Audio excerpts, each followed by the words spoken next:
Hey everyone, I'm Peter Stories here to guide you today. If you use this video to drift off to sleep, please tap like, hit subscribe, and drop a comment telling me where you're watching from and what time it is there.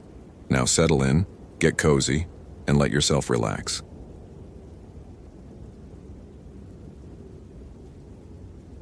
Location: Wrangell St. Elias National Park, Alaska. Date: November 7th, 2019. The helicopter left Marcus Reeves on the mountain peak at 2:47 p.m., and by 3:15 p.m., he was alone in a way most people would never experience in their entire lives.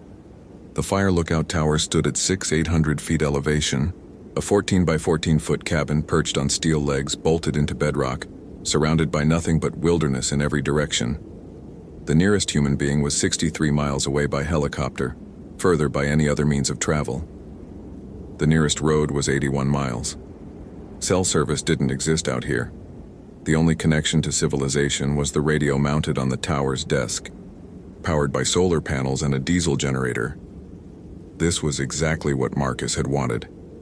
He'd spent 12 years in the army, 2 tours in Afghanistan, 1 in Iraq, and when he finally got out at 34, he discovered that civilian life felt too crowded, too loud, too full of people who didn't understand why he flinched at car backfires or why he couldn't sleep through the night without waking up in cold sweats. The VA counselor had suggested transitional environments. Marcus had taken that to mean as far from other humans as legally possible. Fire lookout duty in Alaska's largest national park, during the off-season when fire danger was minimal, fit that description perfectly. The tower itself was surprisingly comfortable for something so remote.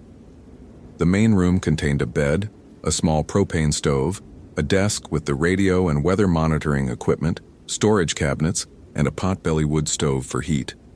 Windows wrapped around all 4 walls, giving a 360-degree view of the wilderness. The Wrangell Mountains to the north, the St. Elias Range to the south, endless forest and glacier-carved valleys stretching in between. On clear days you could see Mount Blackburn, 390 feet of ancient stone and ice, dominating the northern horizon. Today was not a clear day. Marcus had watched the weather system approach all afternoon as he settled into the tower. The sky had that particular yellowish-gray quality that preceded big storms in Alaska, and the wind had a bite to it that suggested temperatures would drop hard once the sun went down. The forecast called for the first major winter storm of the season, 8 to 14 inches of snow, winds up to 70 miles per hour, temperatures bottoming out around -20 Fahrenheit. The storm would last 3 to 4 days, possibly longer. He'd be completely cut off. No helicopter could fly in those conditions. Even the radio might struggle if ice built up on the antenna. Marcus unpacked his supplies methodically, the way the army had taught him. 3 weeks of food, carefully rationed, water filtration system and backup tablets, first aid kit, cold weather gear, books. He'd brought 7 this time, all paperback so they wouldn't add much weight, a journal, batteries for his headlamp, spare propane canisters, everything organized, everything in its place. He'd done 2 previous stints at this tower, one in August, one in September, and had learned what he needed, what he could do without. The isolation had been good for him. No nightmares when there was nothing but silence and stars. No anxiety when the nearest human couldn't bother you even if they wanted to. At 5:30 p.m., he checked in with the ranger station in McCarthy, the small town that served as the park's administrative hub.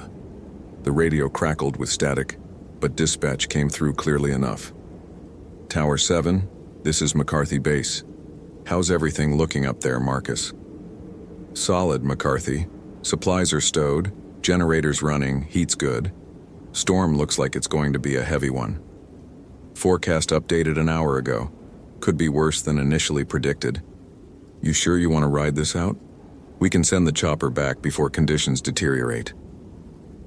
Marcus looked out at the wilderness, at the darkening sky and the forest below that went on for hundreds of miles. Negative, McCarthy, I'm good here. Built for this kind of thing. A pause then. Copy that, Tower 7. We'll check in tomorrow morning at 0800. If conditions are as bad as predicted, communication might be spotty. Don't hesitate to use the emergency beacon if you need extraction. Understood. Tower 7 out.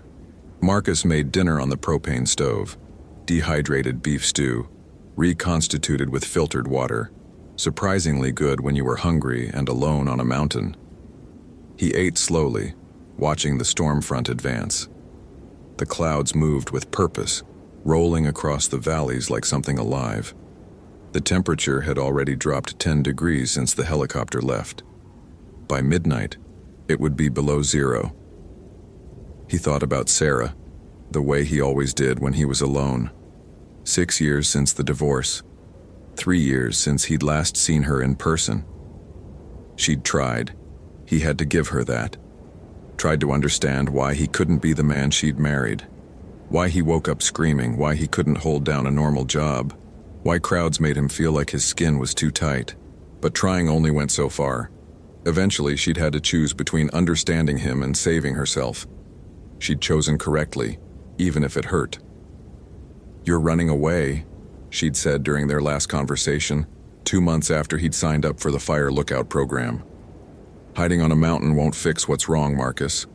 I'm not hiding, I'm finding peace." There's a difference between peace and isolation. Peace means dealing with your problems. Isolation means pretending they don't exist.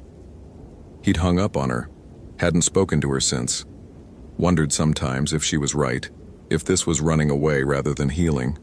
But out here, on this mountain in this tower, he didn't have nightmares. Didn't feel the constant low-grade panic that had defined his first 3 years after discharge. That had to count for something. By 8 p.m. the snow had started, light at first, just a few flakes caught in the wind. Marcus lit the wood stove, adding heat to what the propane heater provided. The tower was well insulated, but at -20 with 70-mile-per-hour winds, you needed every heat source you had. He read for a while one of the paperbacks he'd brought, a thriller about a detective hunting a serial killer in Seattle. The irony wasn't lost on him. Here he was, fleeing human contact, reading about the darkest things humans did to each other. But fiction was safe. Fiction couldn't hurt you. At 11:47 p.m. he heard the first voice. It came from outside, carried on the wind, barely audible over the storm that was now fully underway. A woman's voice calling his name. "Marcus." He looked up from his book, heart suddenly hammering. That was impossible. There was no one within 60 miles. The wind could make strange sounds, could create auditory illusions, could... "Marcus, please, I'm cold." He stood up, moved to the window. Snow was coming down hard now, visibility down to maybe 20 feet. The wind shrieked around the tower, making the whole structure creak and sway slightly on its steel legs. Nothing out there. Nothing visible anyway. Just the wind, the storm playing tricks. That's all. Marcus went back to his book, but he couldn't focus on the words anymore. His training kicked in, the kind of hypervigilance that had kept him alive in Kandahar, the constant awareness of surroundings, the readiness for threat. He listened past the wind, past the creaking of the tower, past the hiss of the wood stove. Nothing. Just storm sounds. At 12:23 a.m., he heard it again. Closer this time. More distinct. "Marcus, I need help. Please open the door." Sarah's voice. Not just a woman's voice. Sarah's specific voice. With that slight huskiness she got when she was tired or scared. The voice he'd heard 1,000 times during their marriage. The voice that used to wake him from nightmares and tell him he was safe. He was home. He was okay. But Sarah was in Seattle. Sarah was 3,000 miles away, living a life that didn't include him anymore. Marcus grabbed his coat and his high-powered flashlight. This was insane, but he had to check, had to be sure. Maybe another lookout volunteer had gotten caught in the storm, had somehow made it to his tower. Maybe someone needed help. He opened the door carefully. The wind immediately tried to rip it from his hands and stepped out onto the catwalk that surrounded the tower. Snow hit him like needles, driven horizontal by the wind. The temperature felt like it dropped 20 degrees the moment he left the shelter of the cabin. His flashlight beam barely penetrated 5 feet into the white chaos. "Hello?" he shouted, his voice barely audible even to himself. "Is someone out there? Do you need help?" Nothing. Just wind and snow and the darkness beyond the flashlight's reach. Marcus circled the entire catwalk, shining the light in every direction. No one, no tracks in the fresh snow, no sign that anyone had approached the tower at all. He went back inside, bolted the door, stripped off his wet coat. His hands were shaking, from cold, he told himself, just from cold, but he didn't believe it.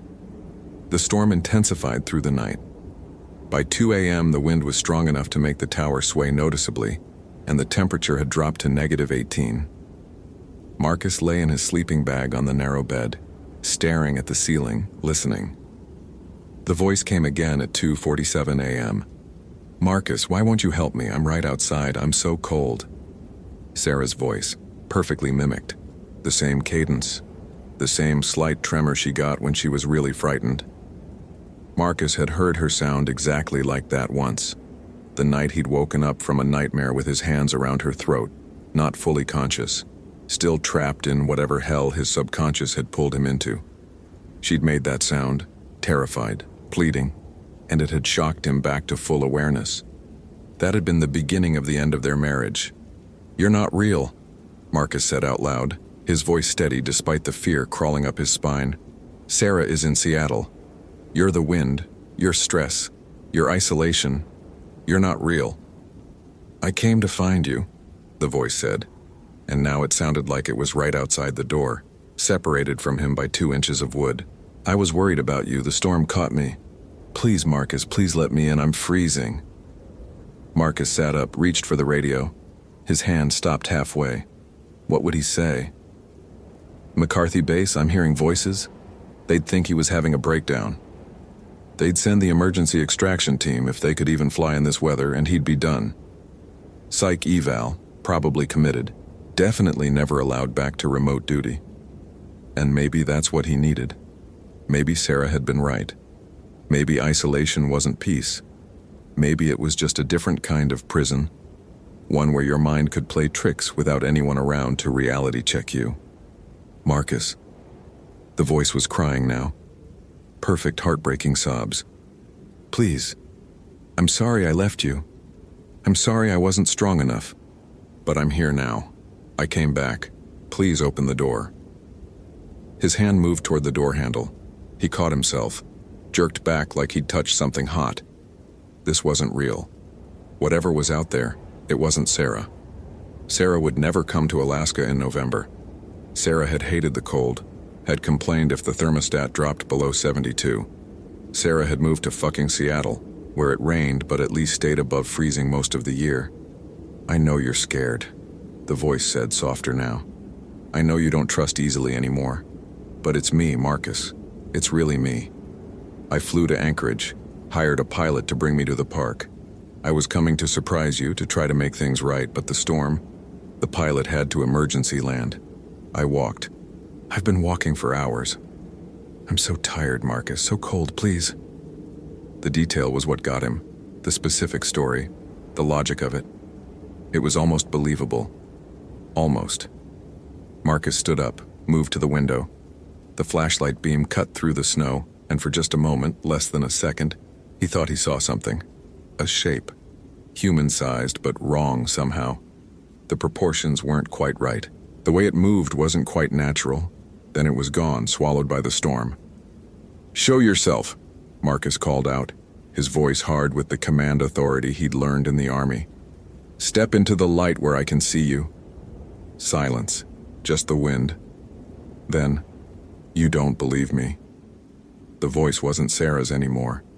It was flatter, emptier, like someone doing a bad impression now that the jig was up. "You should have believed me, Marcus. I really am cold out here." And then horribly, it laughed. Not Sarah's laugh. Something else. Something that sounded almost human, but fundamentally wasn't. Marcus backed away from the window, his heart pounding. He grabbed the radio. "McCarthy Base, this is Tower 7. Do you copy?" Static. Pure static. He checked the radio. Power on, correct frequency, antenna connections solid. Everything should be working. But all he got was static, dense, and unchanging. The emergency beacon sat in its bracket on the wall. One press, and it would send a distress signal via satellite, triggering a rescue operation. But rescue in these conditions could take days, and if he activated it for what turned out to be auditory hallucinations, his career, such as it was, would be over. Marcus took a breath, forced himself to think logically. Facts. 1. He was hearing voices that sounded like Sarah. 2. There were no tracks in the snow outside. 3. The radio had suddenly stopped working. 4. He'd seen something, maybe, in the storm. 5. He was alone on a mountain in one of the most remote places in North America. Possible explanations. A. He was having a psychotic break. B. There was actually something out there. Neither option was good. He remembered something the briefing officer had mentioned during his first lookout assignment, almost as an afterthought. If you hear voices out there, especially if they sound like people you know, don't answer. Don't open the door, don't go looking for them. The native peoples have stories about things in these mountains, things that aren't friendly. Marcus had dismissed it as superstition, the kind of folklore you got in remote places. But now, in the dark, with that laughter still echoing in his memory, it didn't feel like superstition. It felt like a warning he should have taken more seriously. He didn't sleep the rest of the night, sat at the desk with the flashlight and a flare gun, not much of a weapon but better than nothing, and watched the windows. The voice came back 3 more times before dawn, once at 3:15 a.m. I forgive you, Marcus, for everything, for the nightmares, for the anger, for choking me. I forgive you. Just let me in. That one hurt because Sarah had never said those words, had never forgiven him, had left instead, which was the sane, healthy thing to do. Whatever was out there knew his deepest guilt, his worst memory, and was using it like a scalpel. Once at 4:42 a.m. There are others out here, Marcus. Others like me. We're all cold. We're all waiting.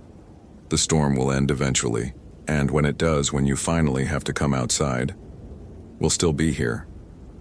And once at 5:56 a.m., just before dawn, you wanted isolation. You wanted to be alone. Congratulations, Marcus. You got your wish. You're more alone than you've ever been. More alone than any human should be. And we're the only company you have now. When the first gray light of dawn finally penetrated the storm, Marcus looked like hell. He could see his reflection in the window glass. Hollow eyes, stubble darker than he'd thought, hands that shook when he tried to pour coffee. He'd been awake for 24 hours straight. The radio suddenly crackled to life at 8:03 a.m.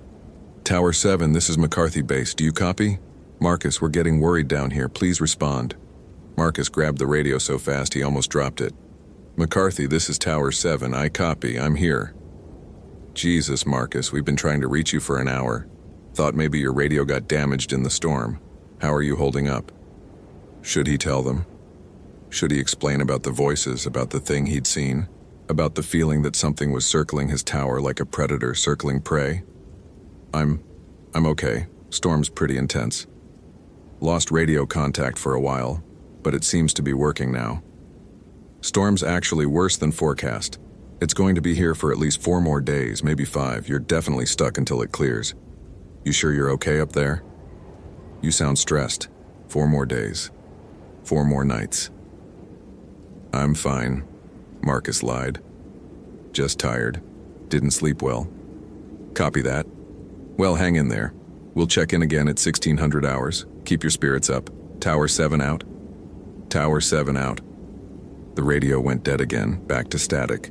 Marcus made coffee, forced himself to eat a granola bar he didn't want. Outside, the storm continued its assault. The snow had piled up at least a foot since yesterday, and the wind showed no signs of decreasing. Visibility was still nearly 0. He tried to read, but the words might as well have been in another language. Tried to sleep, but every time he closed his eyes, he heard that laugh. Not Sarah's laugh, the other one. At 2:37 p.m., the scratching started. It came from underneath the tower, from the steel supports that held the cabin above the ground. A rhythmic sound, metal on metal, like something with claws dragging them deliberately along the beams. Slow, patient, Not frantic, like an animal would be, but methodical, intentional. Marcus grabbed the flashlight, went to the window, shined it down. Couldn't see anything through the snow. The scratching continued. "I know you're there," he shouted, his voice cracking. "I know you're not Sarah. Whatever you are, I know." The scratching stopped. Then the door handle rattled. Not like someone was trying to force it open, but like someone was testing it, checking to see if it was locked, making sure. Marcus backed into the center of the room, the flare gun in one hand, flashlight in the other. The handle rattled again. Stopped, started, stopped. Then a voice from right outside the door, so close it might as well have been whispering directly into his ear. "We don't need the door, Marcus. We never needed the door. We just wanted to see if you'd open it, if you'd invite us in. It's more fun that way." The voice wasn't Sarah's anymore, wasn't trying to be. It was something else, gender neutral, age neutral, fundamentally wrong in a way that made Marcus's hindbrain scream danger. "Doors are a human thing," the voice continued, conversational now. "Locks are a human thing. We respect them usually because we find it amusing how much faith you put in them. But respect and being bound by are different concepts." Marcus raised the flare gun, pointed it at the door. His hands were shaking badly now.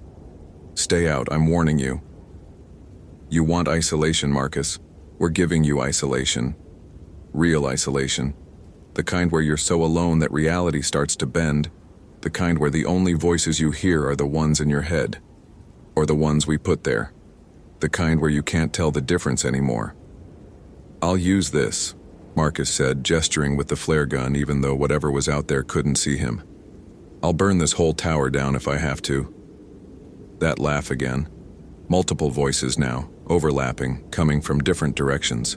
Above, below, all around. "You're already alone, Marcus. You've been alone since the moment that helicopter left. Everything since then. Every word you heard on the radio, every sound, every sight, every thought. How do you know what's real?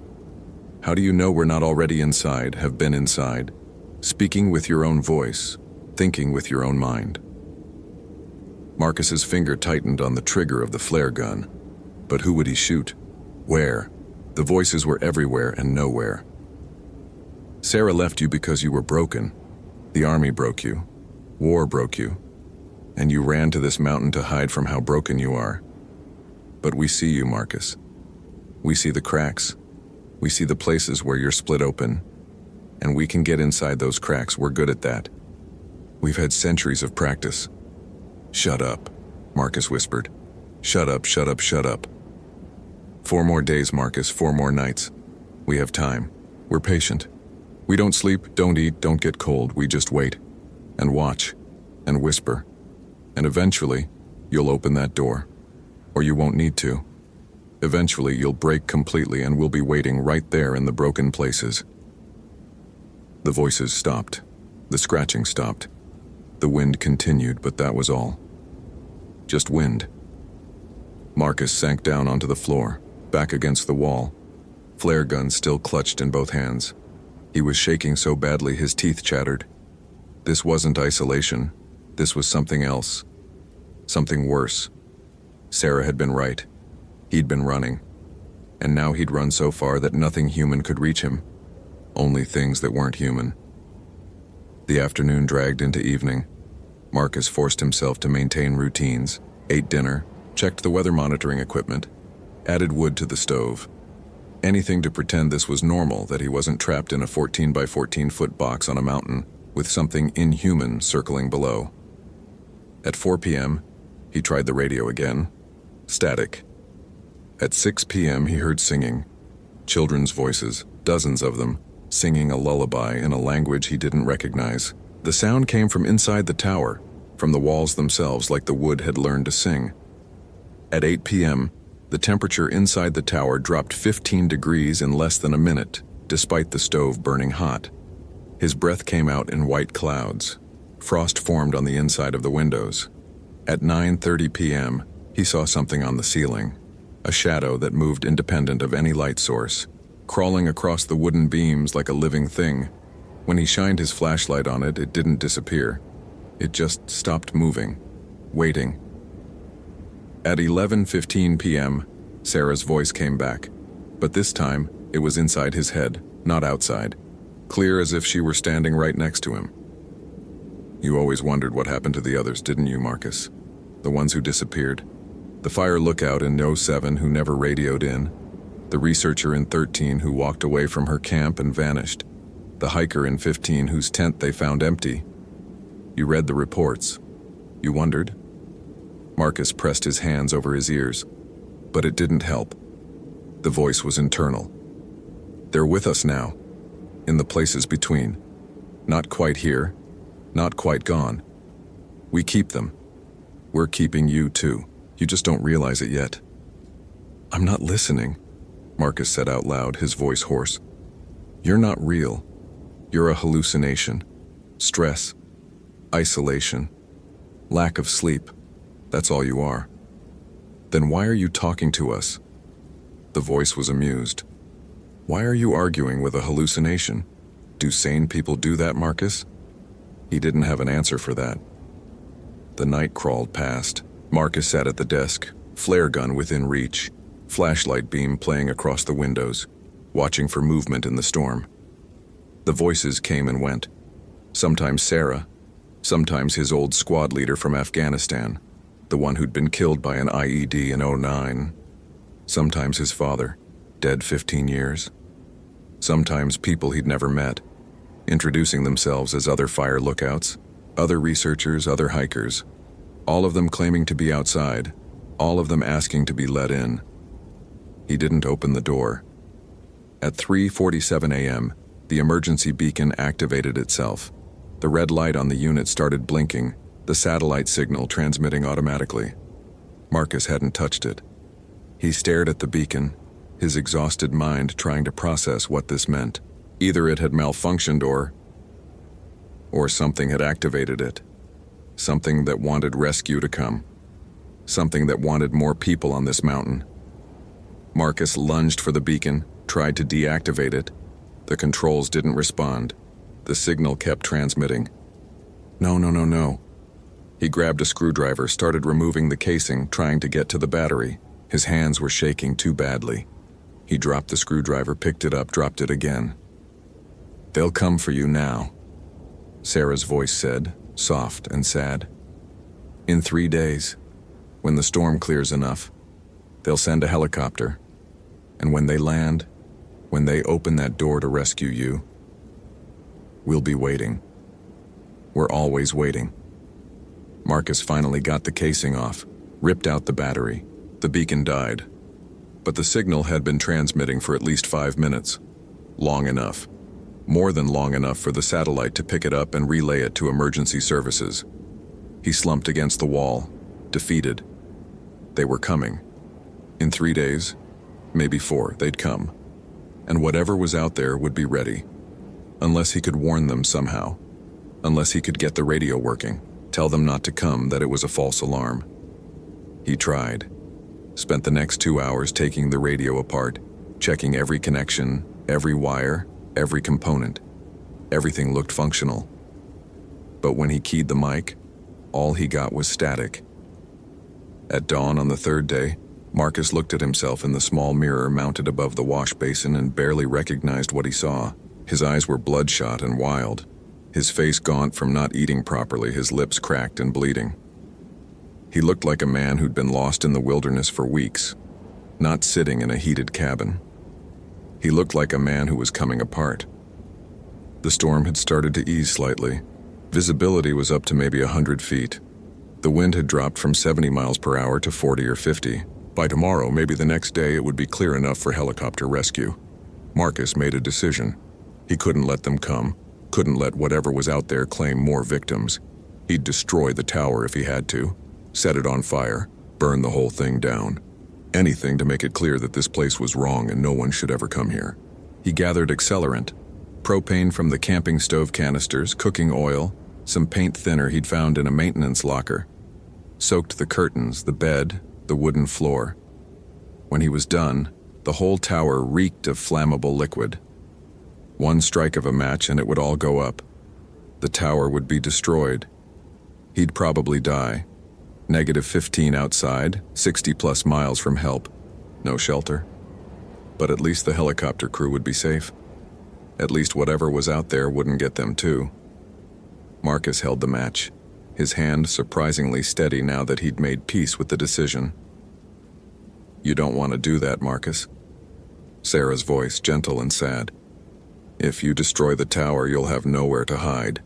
And we're still out here. We've always been out here." "Good," Marcus said. "Then come and get me. Stop playing games. Stop using her voice. Show me what you really are." Silence. Long silence. Then finally, a voice that wasn't Sarah's, wasn't anyone's. A voice that sounded like wind through caves, like water over stones, like the forest itself speaking. "You want to see? Really see? Humans usually don't. Usually you're happier with your delusions, your certainties, your belief that the world makes sense, but if you insist..." The tower door opened. Marcus hadn't unlocked it, hadn't heard anyone turn the handle. It just opened, swinging wide on silent hinges. And in the doorway, in the gray dawn light, Marcus saw them. Not Sarah, not anything human. Shapes that suggested human form the way shadows suggest substance. There and not there, solid and translucent, alive and impossible all at once.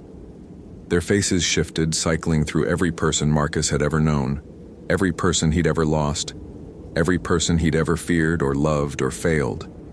And beneath the shifting faces, beneath the illusion, something ancient and patient and utterly alien. Kushtaka, land otter men. The things that Tlingit had feared for centuries. The things that lived in the boundaries between human and animal, between land and water, between real and spirit. They stared at him with eyes that held intelligence and hunger, and something that might have been curiosity. Studying him, learning him, deciding. Marcus dropped the match. It fell to the propane-soaked floor but didn't light, didn't even spark. It simply fell, and then it was gone, disappeared into impossibility. "We don't want your death," the wind voice said. "Death is boring. Death is final. We want something more interesting." One of them stepped forward, stepped into the tower, crossing the threshold Marcus had tried so hard to protect. It reached out with a hand that was almost human, almost otter, almost neither, and touched his forehead. Marcus felt something break inside his mind. Not violently, not painfully, but completely. Like a circuit being rewired, like a lock being picked, like a door being opened that could never be closed again. "There," the thing said, and now it was wearing Sarah's face perfectly, every detail exact. "Now you understand. Now you see what we see. Welcome to the between places, Marcus. You've been here all along. You just didn't know it." November 12, 2019, McCarthy Ranger Station. The helicopter found Tower 7 on November 12th, 3 days after the storm cleared. The door was open, swinging in the wind. Inside, the tower was pristine. No signs of struggle, no signs of violence, no accelerant, no matches. Everything organized and in its place exactly as it should be. Marcus Reeves was gone.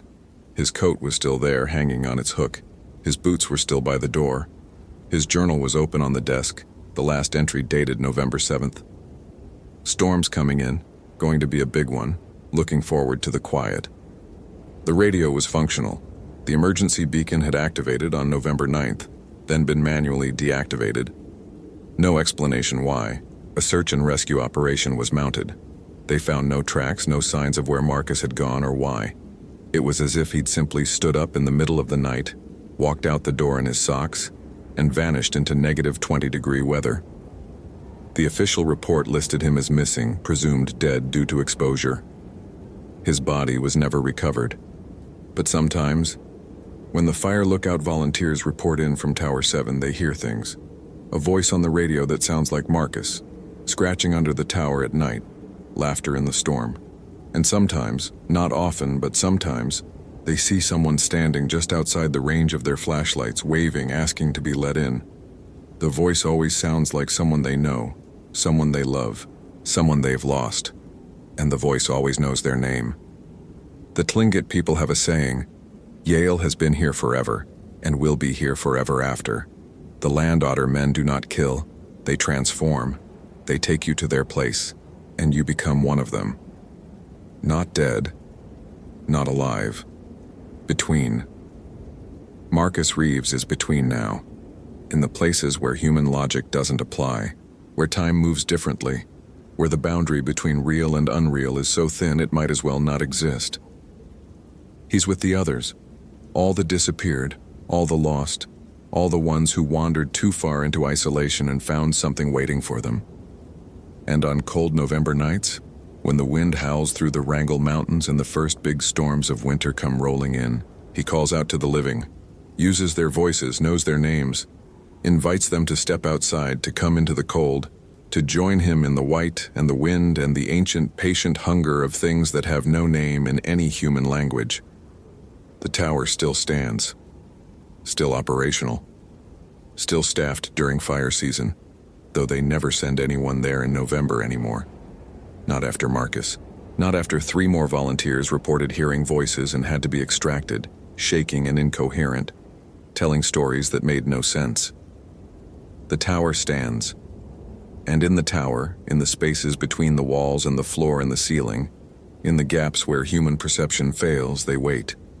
The Kushtaka, the land otter men, the voices in the white, always patient, always watching, always ready to welcome the next person who seeks isolation so deep they forget that humans were never meant to be truly alone. Because isolation isn't empty. Isolation is full of things that were here first, things that remember, things that wait. And when you're alone enough, isolated enough, far enough from help or hope or human warmth, that's when you finally hear them clearly. That's when they finally hear you. And once they know your name, once they know your voice, once they've been inside your head, you're never really alone again.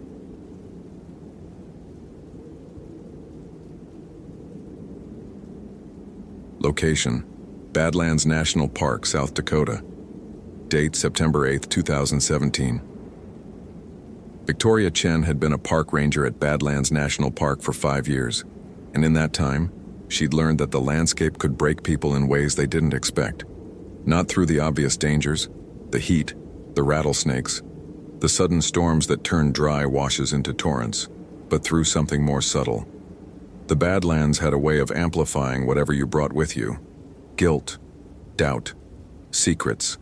The eroded spires and buttes seemed to reflect back whatever darkness lived inside you, magnified and impossible to ignore. She stood outside the ranger station at dawn, watching the sun paint the formations in shades of pink and gold. September in South Dakota meant temperatures that swung wildly, 80s during the day, 40s at night. The air had that particular quality of the Great Plains in autumn, crisp and endless, carrying the smell of sage and dust. Victoria's husband William had texted her an hour ago from their home in Rapid City. "Be safe out there. Love you, don't work too hard." She'd texted back, "Always safe.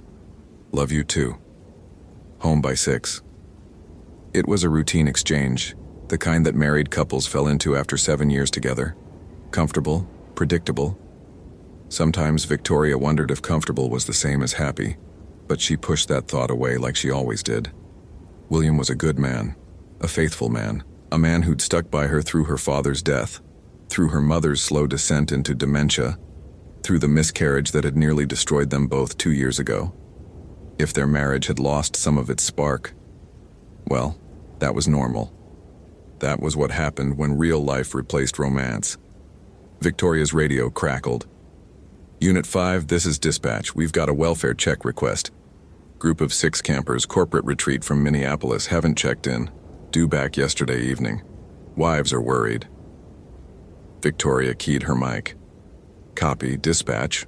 Last known location: Sage Creek Wilderness Area. Backcountry permit for sites 14 through 16. Group leader is Matthew Harrison, 42. They've been out there 4 days. Weather's been clear. They probably just lost track of time. I'll head out there now." "Copy that. Be advised, one of the wives mentioned her husband sent some strange texts before losing signal. Might be equipment malfunction, might be nothing. Victoria felt a small tightness in her chest, the same instinct that had kept her alive during her years in law enforcement before becoming a ranger. Strange texts. That could mean anything from a joke to a genuine emergency. What kind of strange? I'll forward them to your phone. Drive safe, Unit 5. Victoria loaded her pack into the ranger truck and checked the messages as they came through.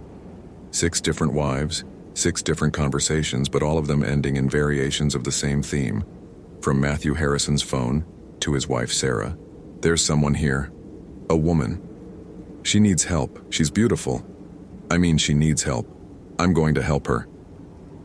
From David Chen's phone to his wife Angela.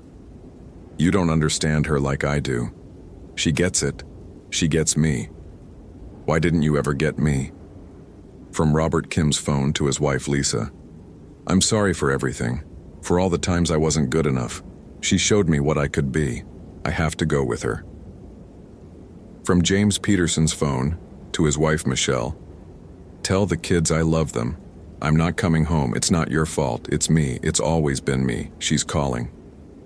From Thomas Wright's phone to his wife Jennifer. I see her in my dreams now, even when I'm awake, standing at the edge of camp, waiting. I think I've always been waiting for her. From Kevin Martinez's phone to his wife Nicole. Don't look for me.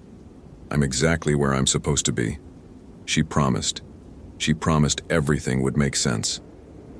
Victoria read through the messages twice, feeling the tightness in her chest intensify. This wasn't right. 6 grown men, all successful professionals on a corporate bonding retreat, all sending messages about a mysterious woman who needed help, but also somehow inspired obsession, guilt, and abandonment. She'd worked missing persons cases before, back in her law enforcement days. This pattern, the fixation, the guilt, the surrender, it reminded her of something. Cult recruitment maybe, or a shared psychotic episode triggered by isolation and group psychology.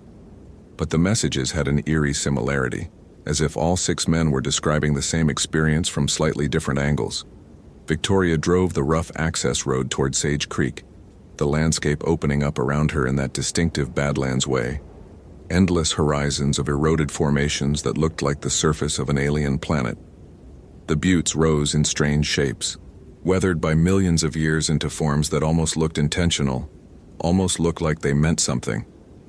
The Lakota people who'd lived here for centuries had stories about these formations, stories about spirits that walked the grasslands, about beings that tested travelers, about places where the barrier between worlds grew thin. Victoria's grandmother, her mother's mother, full-blooded Lakota, had told her some of those stories when she was young, before Victoria had pulled away from that part of her heritage, before she'd decided that being a modern American woman meant leaving behind the old beliefs, the old warnings. Her grandmother had warned her specifically about the Badlands. There are things that hunt there, the old woman had said. Not animals, spirits, and some of them wear beautiful faces to hide what they really are. Victoria had dismissed it as superstition then. Now, reading those text messages again at a stoplight, she felt less certain. The backcountry camping area was a 2-hour drive followed by a 3-mile hike.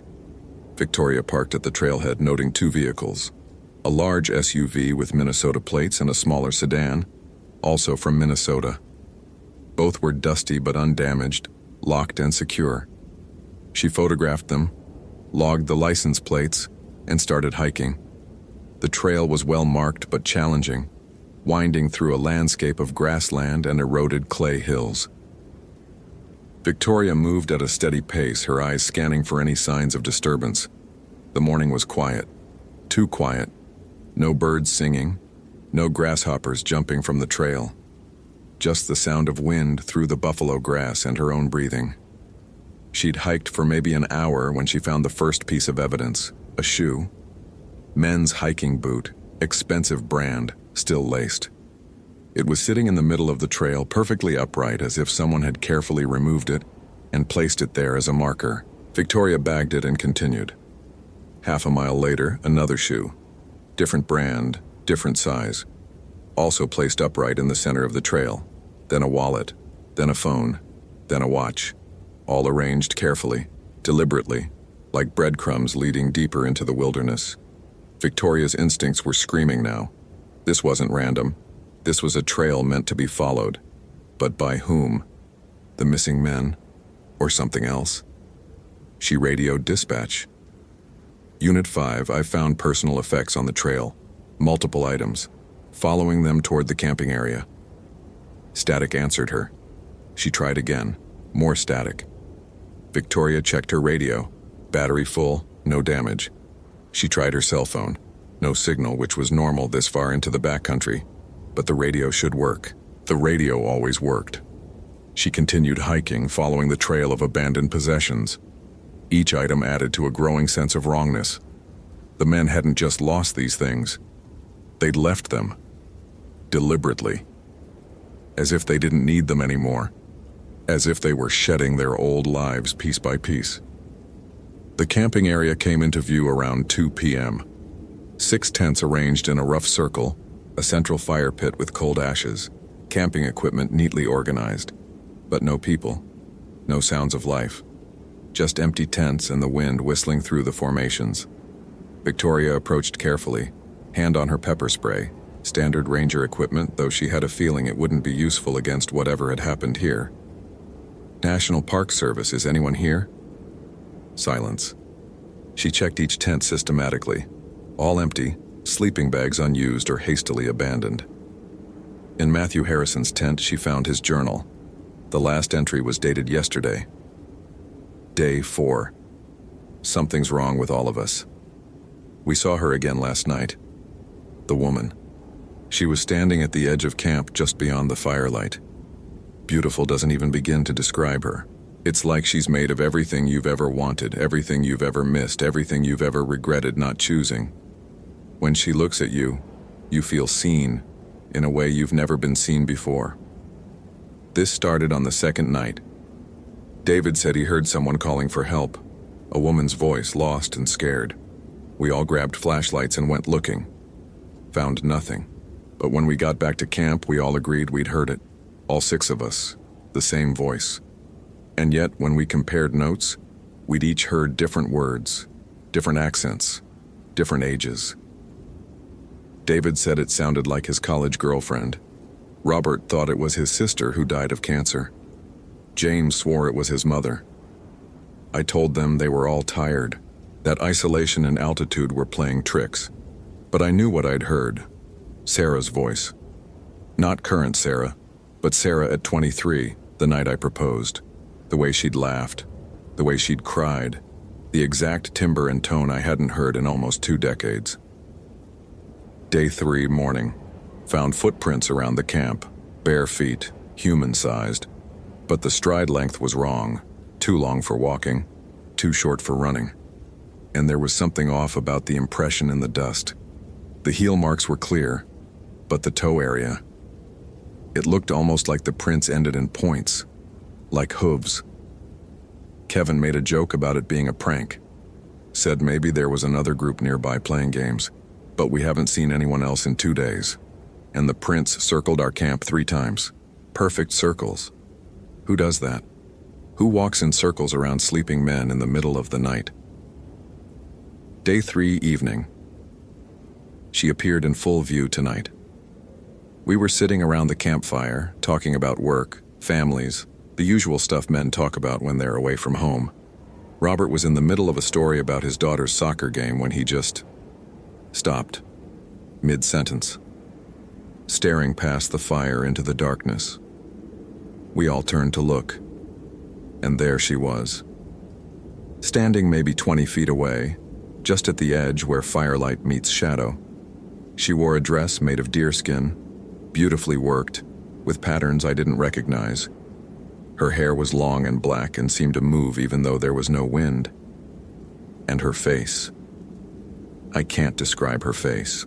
Every time I try to remember the details, they shift. Was she Lakota? White? Hispanic? Asian? All of them? None of them? It's like she was whatever we each needed her to be. Do you need help? I called out. Standard greeting for anyone who shows up at a campsite unexpectedly. "Are you lost?" She smiled, and that smile made my chest hurt. Made me think of every woman I've ever loved, every woman I've ever hurt, every woman I've ever failed, all at once. "I know exactly where I am," she said. Her voice was like music, like memory. "The question is, do you?" David stood up and took a step toward her. James grabbed his arm, held him back. "Stay by the fire," James said. "Something's not right." But David pulled free. "She needs help. Can't you see? She's alone out here. She could get hurt." "I'm exactly where I need to be," the woman said, looking directly at David. "The same cannot be said for all of you. Some of you are very far from where you belong." David walked toward her. We all shouted at him to stop, but he didn't listen. Or couldn't listen. He walked right up to her, and she took his hand, and they walked into the darkness together. We grabbed flashlights and followed, but it was like they'd vanished. No tracks, no sound, nothing. David came back 2 hours later, walking out of the darkness from a completely different direction. His clothes were torn. His face was wet with tears. When we asked him what happened, where he'd been, he just shook his head and went to his tent. He hasn't spoken since. Just sits there, staring at nothing, occasionally whispering, "I'm sorry," over and over. Day 4, 2 a.m. Robert disappeared. I woke up to use the bathroom and noticed his tent was open, empty.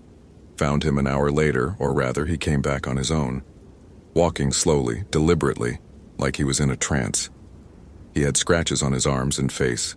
When I asked him what happened, he looked at me with eyes that were too bright, too aware. "She showed me everything," he said. "Everything I did, everything I am, everything I pretended not to be." The others are starting to see things. James keeps hearing his daughter crying. Not his adult daughter. His daughter at age 5, the year his marriage started falling apart. The year he started staying late at work, not because he needed to, but because he didn't want to go home. Thomas sees his high school girlfriend, Emily, who died in a car accident 20 years ago. The accident happened right after Thomas broke up with her to date someone else. She'd been driving to his house to beg him to reconsider. Lost control on a wet road. Thomas has never forgiven himself. Kevin thinks the woman is his mother. His mother who raised him alone after his father left. His mother who worked 3 jobs to put him through college. His mother who he hasn't called in 6 months because he's been too busy with his career, his life, his excuses. And me? I see Sarah. Sarah before I took her for granted. Sarah before I stopped really looking at her. Sarah before I let work and stress and familiarity erode what we had. Sarah before that conference in Chicago where I met Amanda from the Denver office. Nothing happened with Amanda, nothing physical. But we had drinks, we talked, we flirted. And for 3 hours I let myself imagine what it would be like to start over with someone who didn't know all my failures, all my weaknesses, all the ways I wasn't enough. I've been faithful to Sarah. I've never touched another woman. But I've thought about it, and this woman in the Badlands, this dear woman, if my uncle's stories were true, she knows the difference between keeping your vows in body and keeping them in heart. I know what she is now. My uncle was Lakota, married to my white aunt, and he told me the old stories. The dear woman appears to men who have wronged women. Sometimes she comes to punish, sometimes she comes to test, but she always comes to reveal truth. She shows you who you really are beneath the lies you tell yourself. We're all seeing what we deserve to see. We're all being shown the moments where we chose wrong, where we hurt the people who loved us, where we betrayed the promises we made. David had an affair. He told me once, drunk at a company party. Brief thing with a coworker while his wife was pregnant with their second child. He ended it, confessed. They stayed together. But the guilt never left him. Robert hits his wife, not often, not hard by his justification, just when he's stressed, just when she pushes too far. He's never hit the kids. That's his line. That's how he knows he's not really abusive. James abandoned his family for his career.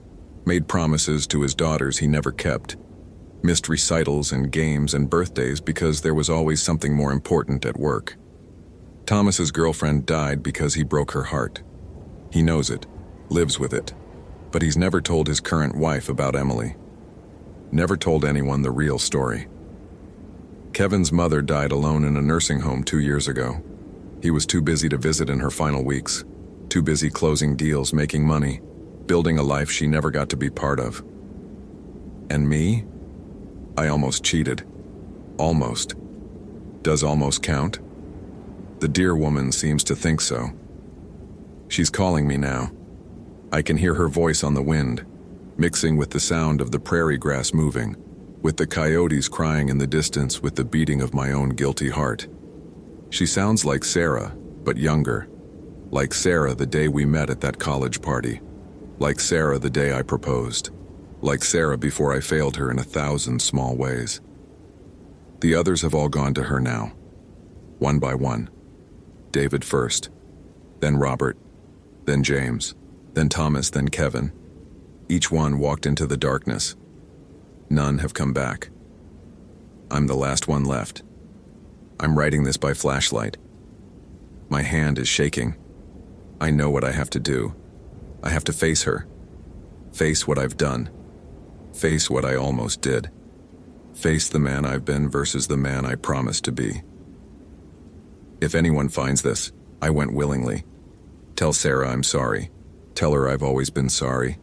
Tell her that at the end, in the Badlands, when I had to face the truth about myself, I understood. I understood how much I hurt her, how much my almost counted, how much my intentions mattered. Tell her the dear woman was right. Tell her I'm exactly where I deserve to be. The journal entry ended there. Victoria's hands were shaking as she set it down. Dear woman. Her grandmother's stories came flooding back. Warnings about a spirit that appeared as a beautiful woman to men who had wronged women, who had been unfaithful or abusive or disrespectful. She tested them, and those who failed the test were never seen again. Victoria had always dismissed these stories as metaphor, as cautionary tales meant to enforce social behavior. But standing in that empty camp, reading that journal, she felt the weight of something older than metaphor pressing down on her. Her radio crackled suddenly, not static this time, but a voice. A woman's voice, soft and melodious. Victoria Chen, Ranger Chen, you came looking for them. Victoria grabbed the radio. Who is this? Identify yourself. You know who I am. Your grandmother told you about me. You didn't believe her. White man's education taught you not to believe. But belief doesn't matter. I am what I am. Where are the missing men? Where they chose to be? Where their guilt led them? Where their broken promises brought them? The voice was hypnotic, layered with harmonics that shouldn't come from a radio speaker. But you're different, Victoria Chen. You're not guilty like them. You've been faithful, haven't you? Victoria felt ice in her stomach. I have. I'm married. Happily married. Happily? The voice seemed to taste the word. You texted your husband this morning. Love you too. But you didn't say it first. He said it first. You just echoed. Do you love him, Victoria? Or are you just comfortable? That's none of your... And there's the archaeologist, the one who works in the fossil preparation lab at the museum in Rapid City. Tall, kind eyes, hands that know how to work with delicate things. He asked you to coffee last month. You said no, but you thought about saying yes. You still think about it. Late at night, when William is asleep and you're awake, wondering if this is all there is. Victoria's throat was tight. The archaeologist, David, his name was David, had asked her to coffee. Professional, he'd said. Just colleagues discussing the park's paleontology program. Nothing inappropriate. She'd declined because she was married, because it felt like a line she shouldn't cross. But she had thought about it, had wondered what it would be like to talk to someone who looked at her the way David had looked at her, with interest and attraction and possibility. Thinking isn't doing, Victoria said, her voice harder than she felt. I didn't go. I've never been unfaithful. Intentions count, the voice whispered. The dear woman knows intentions. The radio went dead. Victoria stood there for a long moment trying to control her breathing. This was psychological warfare, nothing more. Someone, something, was trying to get inside her head. She couldn't let it work. She continued searching the camp, documenting everything. In the fire pit, she found something that made her stop cold. Bones. Small bones. Delicate. Arranged in a pattern. At first she thought they were animal bones, but as she looked closer, she recognized human finger bones. 6 sets of them, arranged like offerings. Victoria's training kicked in. This was a crime scene now. She needed to preserve evidence, call for backup, establish a perimeter. She reached for her radio, and then remembered. It wasn't working. She was alone. The sun was starting to sink toward the horizon, and Victoria knew she had a choice to make. She could hike back to the truck, drive back to civilization, and return with a full search and rescue team. That was the smart play, the safe play. But 6 men were missing, and every hour that passed reduced the chance of finding them alive. Victoria made her decision. She would do a quick search of the immediate area before the sun set, then return to the trailhead and call for backup. 2 hours. That was all. She started hiking in widening circles from the camp, looking for tracks, signs of passage, anything. The landscape here was difficult, hard-packed clay and rock that didn't hold prints well. But Victoria had been trained by some of the best trackers in the National Park Service. She knew what to look for. 50 yards from camp, she found the prints. They were human footprints, but wrong. The back of the foot was normal, the heel impression, the arch. But where the toes should be, there were marks like hoof prints. Deer hoof prints. As if someone had walked on human feet that ended in deer hooves. Victoria crouched down, studying the tracks. They led away from camp, toward a cluster of formations that the maps called the Cathedral. The prints were fresh, less than 12 hours old, and they were accompanied by other prints, human prints, multiple sets. The missing men, following the hoofed woman into the wilderness. Victoria followed the trail. The cathedral was a maze of eroded spires and narrow passages, named for the way the formations created natural amphitheater-like spaces that echoed sound. It was easy to get disoriented in there, easy to get lost. The trail led her through a narrow gap between 2 buttes into a space that felt enclosed despite being open to the sky. The walls rose 30 feet on either side, striated with layers of ancient sediment, reds and whites and pinks, millions of years of geological history compressed into stone. And at the far end of the space, she saw her, a woman, standing perfectly still, facing away. She had long dark hair that moved in the wind like water, a deerskin dress that fit her like it had been painted on, and she was barefoot despite the rough ground. Victoria couldn't see her feet from this angle, but she knew with absolute certainty, that they ended in hooves. "Hello, Victoria."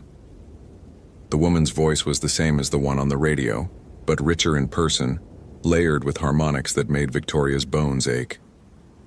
"You followed the trail. Brave. Or foolish. Your grandmother would have known better." The woman turned, and Victoria felt her breath stop. She was the most beautiful person Victoria had ever seen, not in a conventional way, in a way that bypassed conventional beauty entirely and struck directly at something deeper. Her face held all faces, seemed to shift and change depending on where you looked. Her eyes were dark and deep and knowing. When she smiled, Victoria felt something inside herself respond, something hungry and lonely and desperate. "Where are the men?" Victoria's voice came out hoarse. "Matthew, Harrison, and the others. Where are they? Where they belong. Where they chose to be. Would you like to see them?" "Yes." The dear woman gestured, and Victoria saw them. They were standing against the far wall of the space, arranged like statues. 6 men, all facing the wall, perfectly still. At first, Victoria thought they were dead. But then she saw one of them blink, saw another one's chest rise and fall with breath. They were alive, but they weren't moving, couldn't move, or wouldn't. Victoria ran toward them, reaching Matthew first. She grabbed his shoulder, tried to turn him around. "Matthew! Matthew Harrison? Can you hear me?" He didn't respond, didn't even acknowledge her touch. His eyes were open, but he was seeing something else, somewhere else. Tears streamed down his face, but he made no sound. Victoria tried the others. Same result. They were conscious but unreachable, trapped in whatever vision the dear woman had shown them. "What did you do to them?" Victoria turned to face the spirit. "Let them go." "I didn't do anything. They did it to themselves. Each one followed me willingly. Each one made their choice." "What choice?" The dear woman moved closer, and Victoria noticed that she left no footprints in the dust. "The choice between facing what they've done or running from it. I showed each man his failures, his betrayals, his moments of weakness.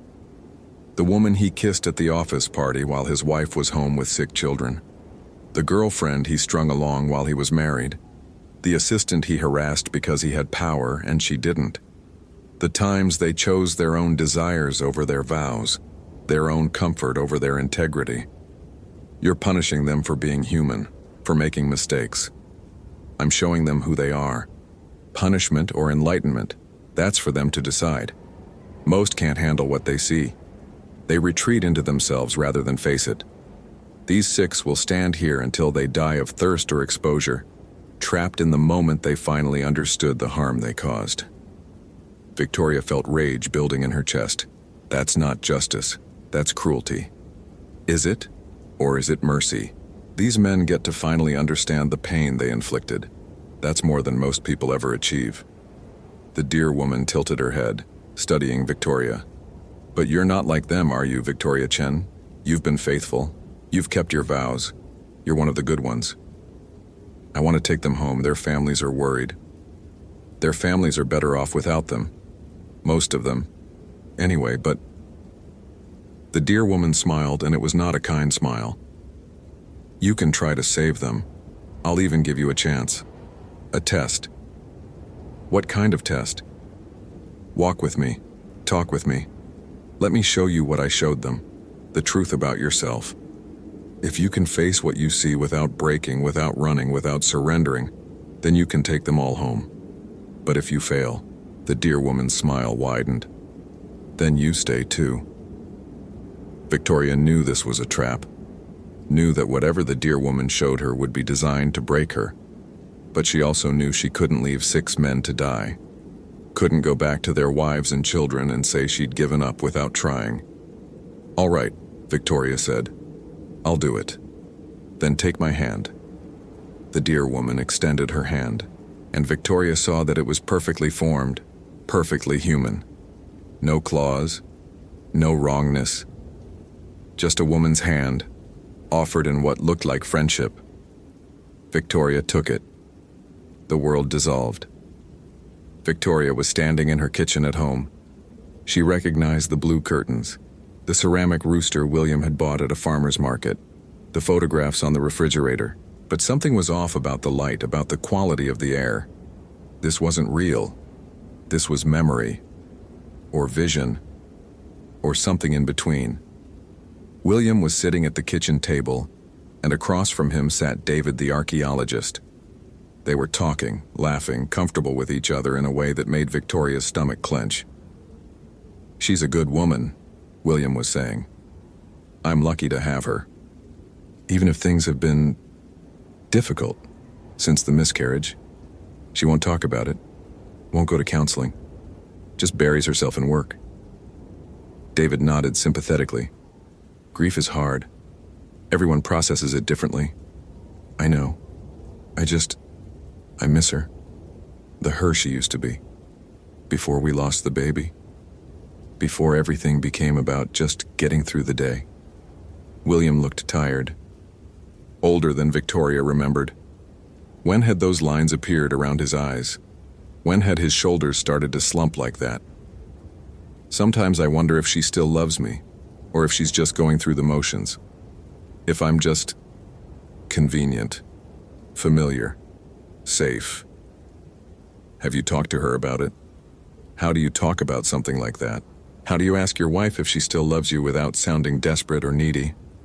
William's laugh was bitter. Besides, I know the answer. I can see it in the way she looks at me, or doesn't look at me. We're roommates who share a bed. We're business partners in the company of our marriage, but we're not. We're not what we used to be. Victoria wanted to shout that it wasn't true, that she did love him, that she was just trying to cope with losing the baby in the only way she knew how.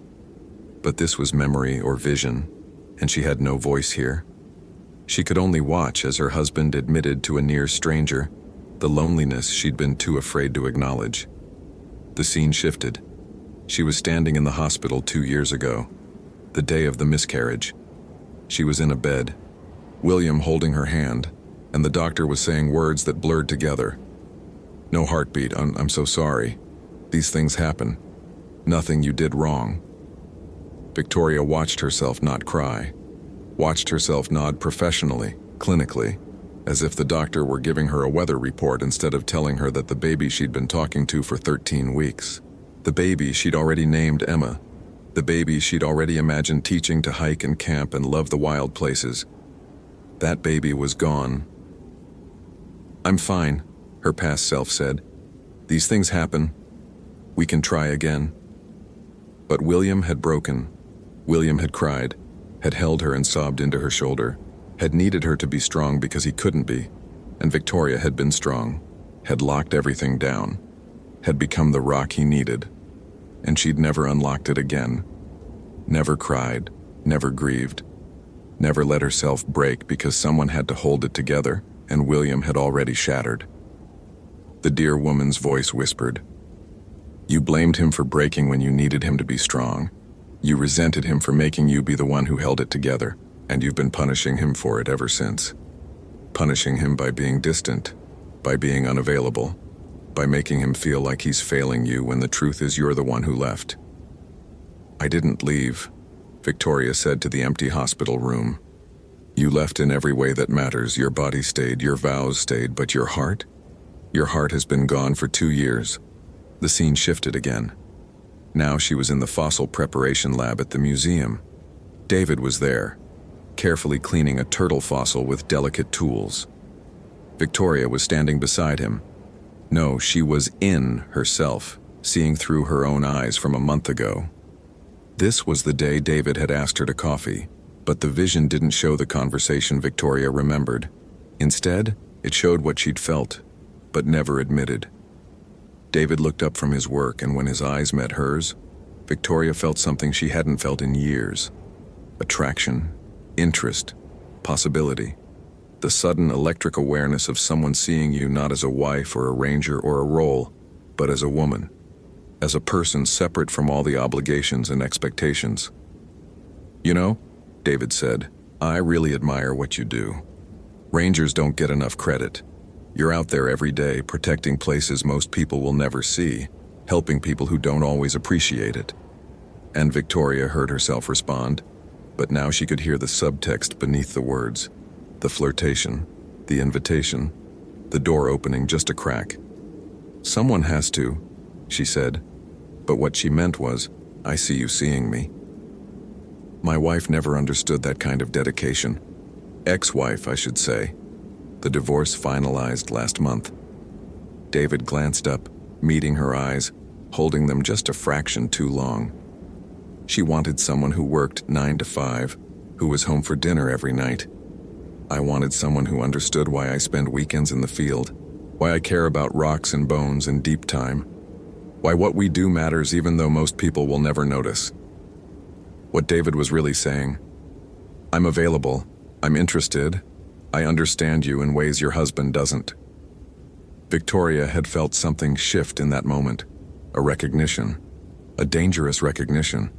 David understood the pull of the work, the need to be outside, the way the natural world filled something that human relationships couldn't always reach. Understood in a way, William, with his accounting job and his 9 to 5 stability and his contentment with suburban comfort, never had. "I know what you mean," she'd said, and the words had carried more weight than they should have. "Maybe we could talk about it sometime, over coffee." Compare notes on being married to the job. David had smiled, and it had been an invitation, clearly more than professional despite his careful words. I promise I won't bore you with too much fossil talk, unless you want me to. And Victoria had wanted to say yes, had felt the yes forming in her throat, had felt the possibility opening up like a flower. What would it be like to sit across from David in a coffee shop, to talk about work and deep time and why they'd chosen these strange careers, to feel seen and understood and interesting again instead of just dutiful and reliable and safe? She'd felt tempted, really tempted. For the first time in her marriage, she'd genuinely considered saying yes to another man, had felt the pull of it, had imagined what might happen. Coffee leading to lunch, lunch leading to longer conversations, conversations leading to a hand touching hers across a table, touch leading to... But she'd said no. She'd smiled politely and said she was busy, and David had nodded and gone back to his fossil, and nothing had happened. Except something had happened. In her heart, in her imagination, in the part of herself she never showed William, something had happened. She'd wanted it. She'd imagined it. She'd felt what it would be like to choose someone else. The dear woman appeared beside her in the vision. You think you're innocent because you said no, but the wanting was already betrayal. The imagining was already unfaithfulness. The moment you felt that pull toward another man and didn't immediately shut it down, didn't immediately go home and tell William, didn't immediately work on your marriage, that was the moment you broke faith. I didn't act on it, Victoria protested. Didn't you? You're still thinking about him, still wondering, still carrying him in your mind as an alternative, a possibility, an escape route if your marriage fails. That's not faithfulness, that's keeping your options open. The scene shifted one more time. Now she was in her bedroom, late at night, multiple nights actually. The vision was showing her a montage of all the nights she'd lain awake while William slept beside her. Nights when she'd stared at the ceiling and thought about David, wondered what it would be like, wondered if her marriage was dead and she just hadn't admitted it yet, wondered if staying with William out of loyalty and comfort was the same as living a lie. She saw herself pick up her phone, saw herself look at David's contact information, saw herself start to type a text. Hey, I've been thinking about your coffee offer. She'd never sent it, had deleted it, had put the phone down and told herself to stop being ridiculous, but she'd typed it, multiple times, had felt the thrill of almost sending it. Almost counts, the dear woman whispered. Intention counts. The men I punished all said the same thing. Nothing happened, it was just talking, it was just flirting, it was just imagining. But imagination is where betrayal begins. Action is just the final step in a process that starts in the heart. Victoria felt the vision pressing down on her, showing her the truth she'd been avoiding. She wasn't faithful. Not really. She'd kept her vows in the letter of the law while breaking them in spirit. She'd stayed with William while emotionally withdrawing. She'd said, I love you, while wondering what it would be like to love someone else. The guilt threatened to drown her. The weight of her almost betrayal, her emotional infidelity, her sin of imagination. It was crushing her, pulling her down into despair. But then another memory surfaced. Not one the dear woman showed her. One Victoria pulled up herself. Her grandmother at Victoria's wedding, pulling her aside before the ceremony. The old woman had taken Victoria's hands and looked at her with those ancient, knowing eyes.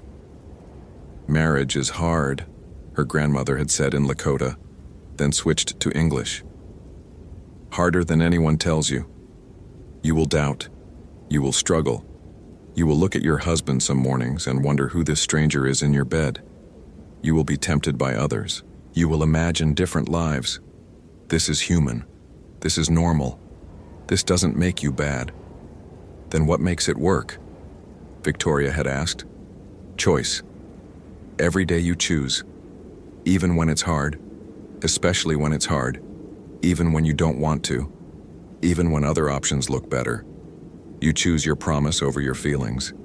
You choose commitment over comfort. That's what makes it sacred. Not the never doubting. The choosing anyway. Victoria held on to that memory like a lifeline. Yes, she'd doubted. Yes, she'd been tempted. Yes, she'd imagined another life. But when it mattered, when David offered coffee, when the possibility was real and available, she'd chosen William. Not easily, not perfectly, but she'd chosen him. And she'd kept choosing him, every day, even on the days she didn't want to.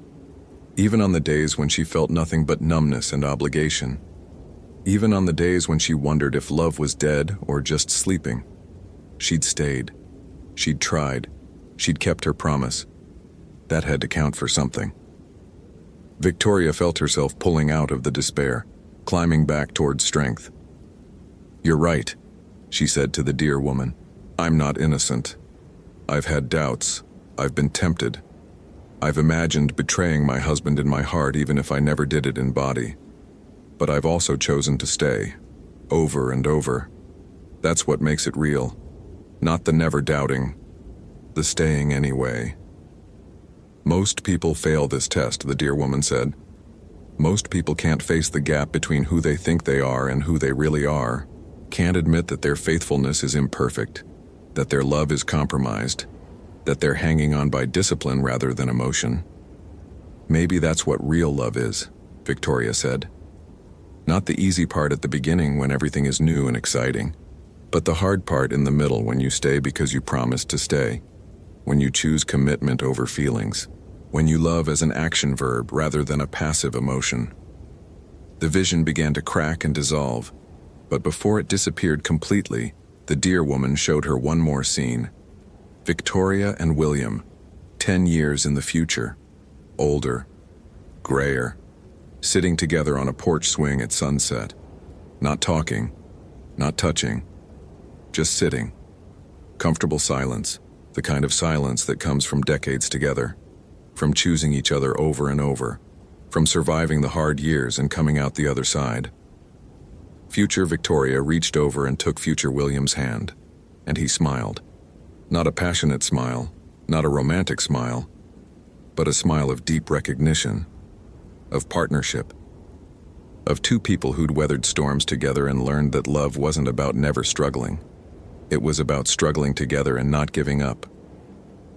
"That's what you could have," the dear woman said, "if you keep choosing, if you stop running from your grief, if you let yourself break so you can heal, if you tell William the truth about how hard it's been and stop pretending to be fine. That future is possible, but only if you do the work." The vision shattered like glass and Victoria was back in the cathedral, still holding the dear woman's hand. She pulled her hand free, taking a step back. The spirit studied her for a long moment. "You passed, barely. You're not innocent, don't mistake my meaning. You've betrayed your husband in your heart even if not in your bed. You've imagined another life even while keeping your vows. You've been emotionally unfaithful even while being technically loyal. But you've also chosen to stay when leaving would have been easier. You've chosen commitment when passion failed. That's rarer than you think." The vision shattered like glass and Victoria was back in the cathedral, still holding the dear woman's hand. She pulled her hand free, taking a step back.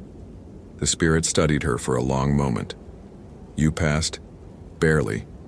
But you passed. You'll keep struggling, Victoria Chen. The temptation won't go away. The doubt won't disappear. But you've proven you can choose your commitment over your comfort. That's rarer than you think." "The men," Victoria said. "Let them go." "No." "But I passed your test. You passed your test. They failed theirs. They stay." Victoria felt rage surge through her. "That's not fair. You said—" "I said you could try to save them. I never said I'd let them go." The dear woman's smile returned, sharp and cruel. "But I'll offer you a different deal. You can take one of them. Choose which one. The most faithful? The most regretful? The one with the most children at home? Choose who lives and who stays." Victoria looked at the 6 men standing against the wall, still trapped in their visions. Matthew, the group leader, who'd had intentions if not actions. David Chen, who'd written that he understood someone in a way his wife didn't. Robert, James, Thomas, Kevin, all of them with families, with lives. with people who loved them despite their failures. "I can't make that choice, Victoria said. "Then they all stay." "No, there has to be another way." "There isn't. The test isn't just about faithfulness, Victoria Chen. It's about choice. About accepting that sometimes there are no good options. About living with consequences." Victoria's mind raced. The dear woman was a spirit of balance, of justice. Harsh justice, but justice nonetheless. She punished those who'd broken faith with women, but Victoria had passed her test, had proven her faithfulness. "What if I make a different trade?" Victoria said slowly. "Not one of them for nothing. One of them for something else." "What do you have that I want?" "My silence, my denial." Victoria took a breath. "You're not just a story, are you?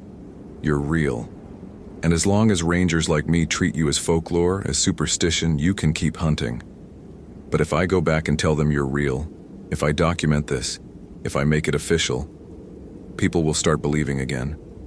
They'll start respecting the old boundaries. They'll stop sending groups of faithless men into your territory." The dear woman's eyes narrowed. "You would lie for them? Cover up what I am? Let people keep dismissing me as myth? I would keep you in the shadows where you can continue your work. That's what you want, isn't it?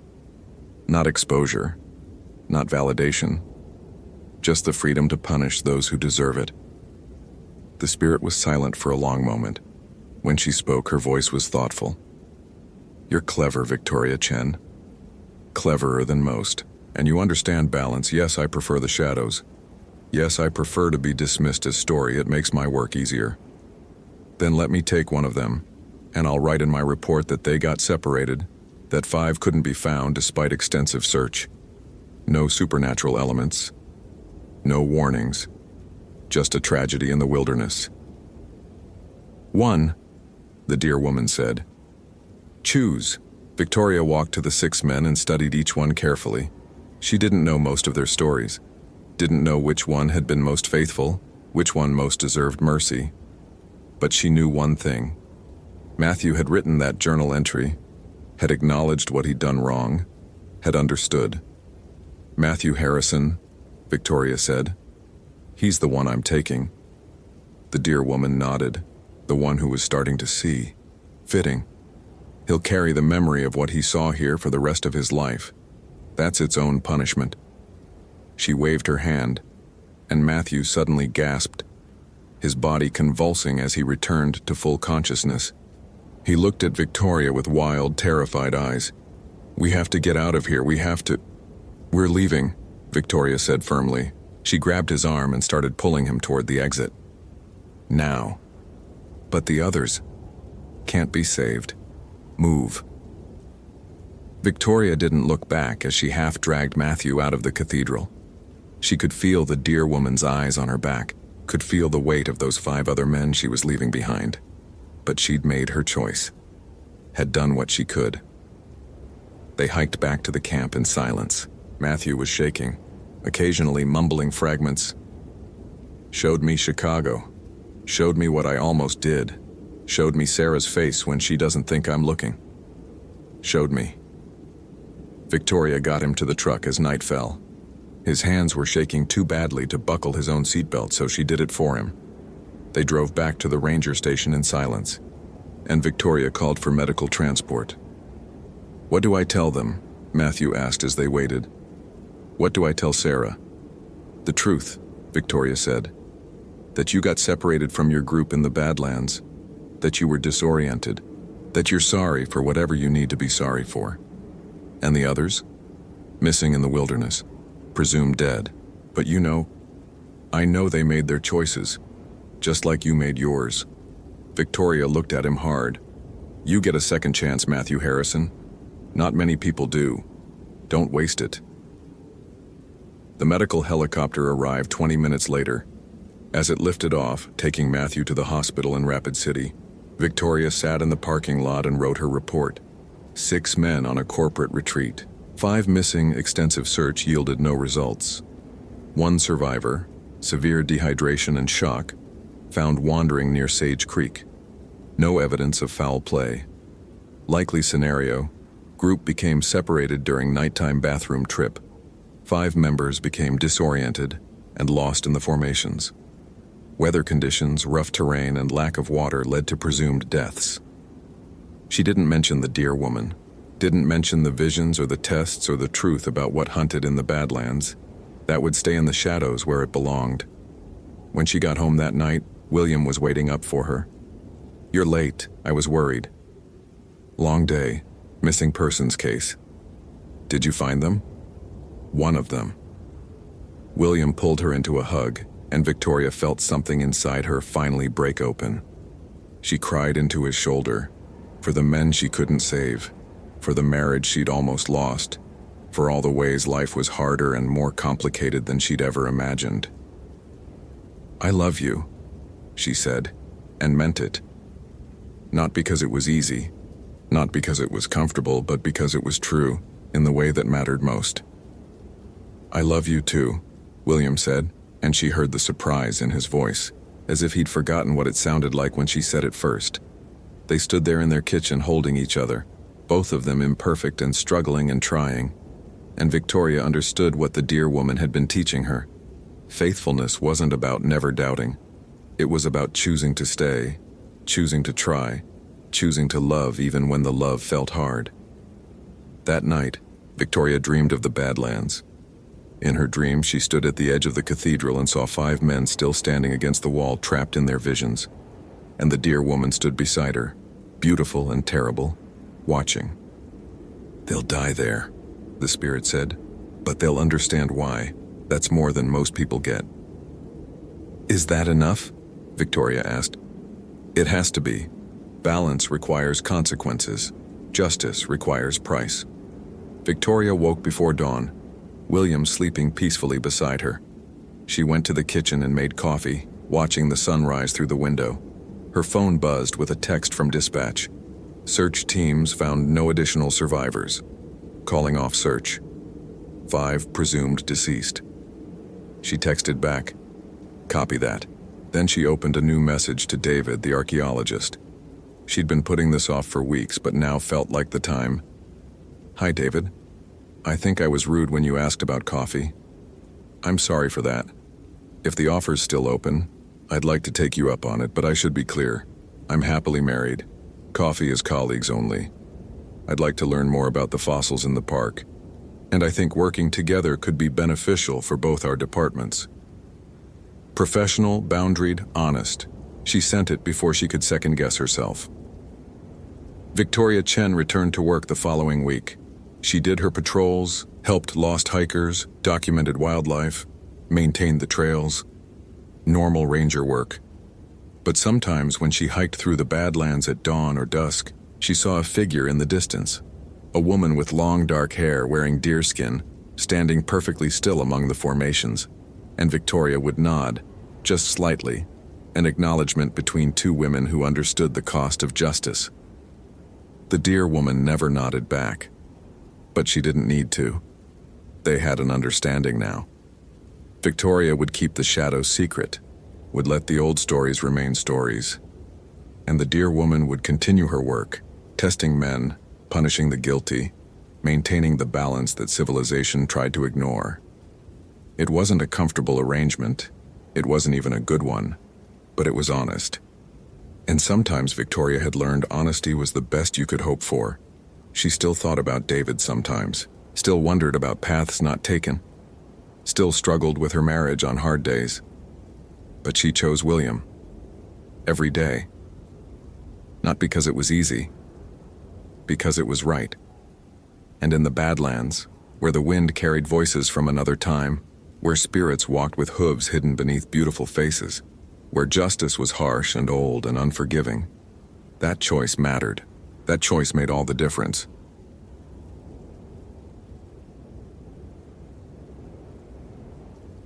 Location: Haleakala National Park, Maui, Hawaii. Date: June 8, 2019. Keanu Kalama knew something was wrong the moment he saw the rental car parked at the Sliding Sands trailhead after sunset.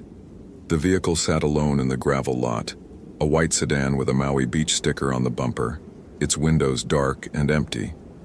No other cars, no other tourists. Just that single vehicle, abandoned at the edge of the crater as the last light died in the western sky, and the stars began to emerge in their thousands above Haleakala's summit. He pulled his Ranger truck alongside the sedan and killed the engine, sitting for a moment in the silence that followed. At 10,000 feet above sea level, the air was thin and cold, carrying with it the smell of volcanic rock and the hardy shrubs that somehow survived in this alien landscape. Silver sword plants with their alien geometry, a hina that grew nowhere else on Earth. Haleakala, the House of the Sun, rose in a vast shield of dormant volcanic slopes, its summit crater stretching 7 miles across and over 2,000 feet deep, carved by erosion over 1 million years into something that looked more like a gateway to another world than a simple volcanic depression. During the day, tourists came by the hundreds to watch sunrise from the rim, to hike the otherworldly trails through red and black cinder cones that looked more like Mars than Earth. They took their selfies and posted about the life-changing experience and left without ever understanding what they were really looking at. But at night, especially on a moonless night like this in the dark of June, when the new moon left the crater in absolute blackness, the park belonged to something else, something older. Keanu had been working as a ranger at Haleakala for 8 years now, since he was 24 and fresh out of the University of Hawaii with a degree in environmental science, and a head full of Western knowledge that his grandmother had warned him wouldn't mean much when it really mattered. "You can study the geology, boy," she told him during his graduation party, her weathered hand squeezing his shoulder with surprising strength. "You can learn about lava flows and erosion patterns and all that haole science. But don't forget what your kupuna teach you. Don't forget the mo'olelo, the stories, because the mountain doesn't care about your degrees. The mountain knows what it is, and if you forget to respect that, you won't come home."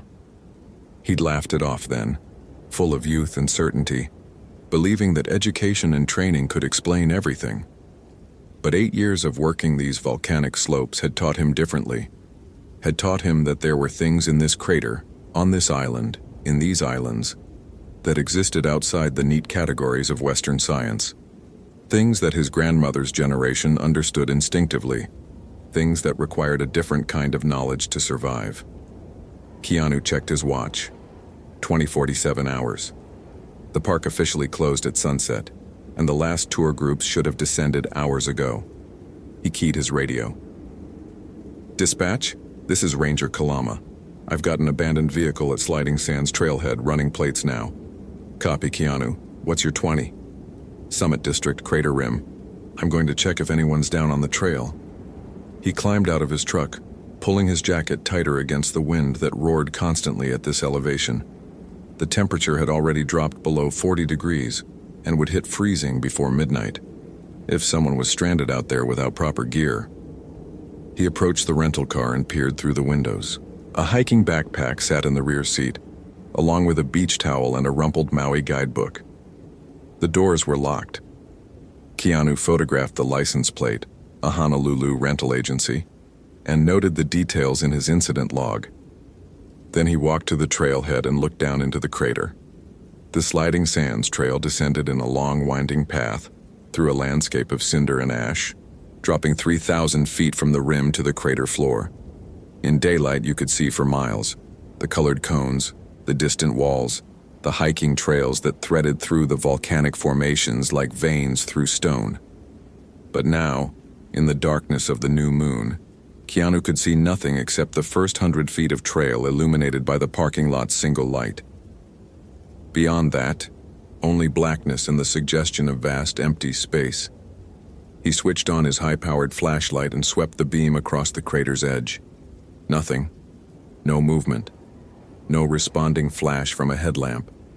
Just the wind howling across the rim and the distant sound of it rushing through the valleys below. Keanu returned to his truck and radioed dispatch again. "Dispatch, Keanu. No visual on any hikers from the rim. I'm going to do a trail check, see if they're in the first mile." "Copy that. Be advised, we've got high wind warnings tonight. Gusts up to 50 miles per hour on the summit." "Roger. I'll keep it short." He killed the radio and began gathering his gear. Headlamp, backup batteries, first aid kit, emergency blanket, water. Standard protocol for a night search. But as he strapped on his equipment, Keanu felt something else stirring in his chest. Not concern for lost tourists, but a deeper unease that had nothing to do with weather or terrain. He looked east, toward the darkest part of the crater, and felt the hair on his arms stand up beneath his jacket.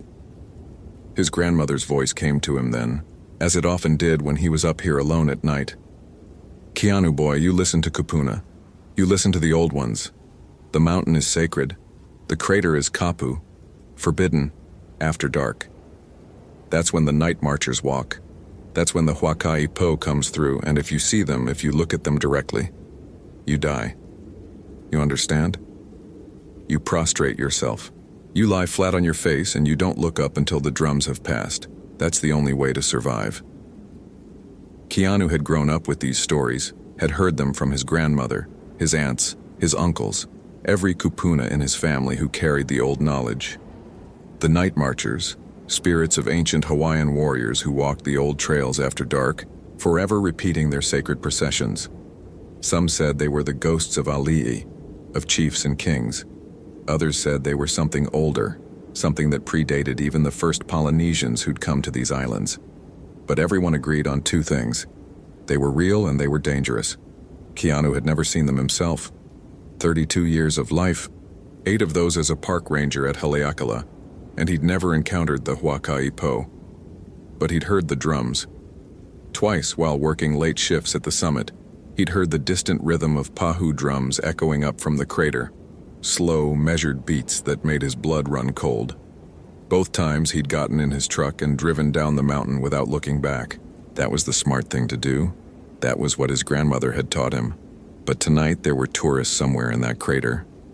Mainlanders probably, who didn't know the stories and wouldn't believe them if they did. And it was his job to find them and get them out. Keanu shouldered his pack, switched on his headlamp, and started down the sliding sands trail. The path descended steeply from the rim, cutting through loose volcanic cinder that slid beneath his boots with each step. The trail was well maintained, marked with posts every 100 feet, but at night it felt different. Less like a hiking path, and more like a descent into some vast, waiting throat. Keanu's headlamp threw harsh shadows across the landscape, turning familiar features into strange alien shapes. The wind howled, carrying with it the smell of sulfur and cold stone. After 20 minutes of hiking, he stopped to scan the crater with his spotlight. The beam cut through the darkness, revealing the ghostly shapes of cinder cones rising from the crater floor like ancient monuments. Still no sign of the missing tourists. He checked his GPS. He'd descended about 800 feet from the rim, covering roughly a third of the trail's length. They could be anywhere by now. Could have taken one of the branch trails that led to the camping areas. Could have gotten disoriented and wandered off trail entirely. Keanu keyed his radio. "Dispatch, Ranger Kalama. I'm approximately 1 mile down Sliding Sands. No contact yet. I'm going to continue to the crater floor." Static. He tried again. "Dispatch, do you copy?" More static, then a fragment of response. "Copy. Keanu. Atmospheric. Interference." The radio went dead. Keanu swore softly and checked the battery. Full charge. The radio itself was functioning perfectly. He could see the transmission light blinking when he pressed the key, but the signal wasn't getting through, blocked by the crater walls or scattered by the wind or lost in whatever strange electromagnetic fields existed at this elevation. He was alone. Keanu continued descending, moving faster now, wanting to reach the crater floor and complete his search before the temperature dropped any further. The trail switchbacked through a section of black cinder, then opened onto a long traverse across red volcanic ash that crunched under his boots like broken glass.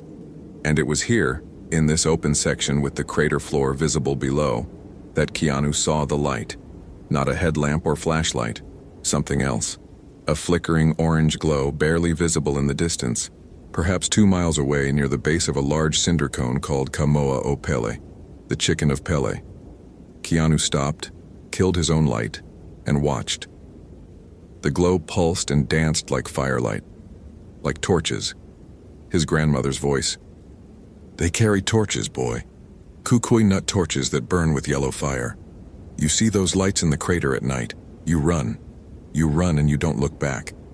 But Keanu couldn't run, because if that light was the missing tourists, if they'd somehow made it all the way to Kamoa-o-Pele and built a fire, they needed help. And if it wasn't the tourists? He switched his headlamp back on and started moving toward the light, leaving the main trail and cutting across the crater floor on a direct bearing.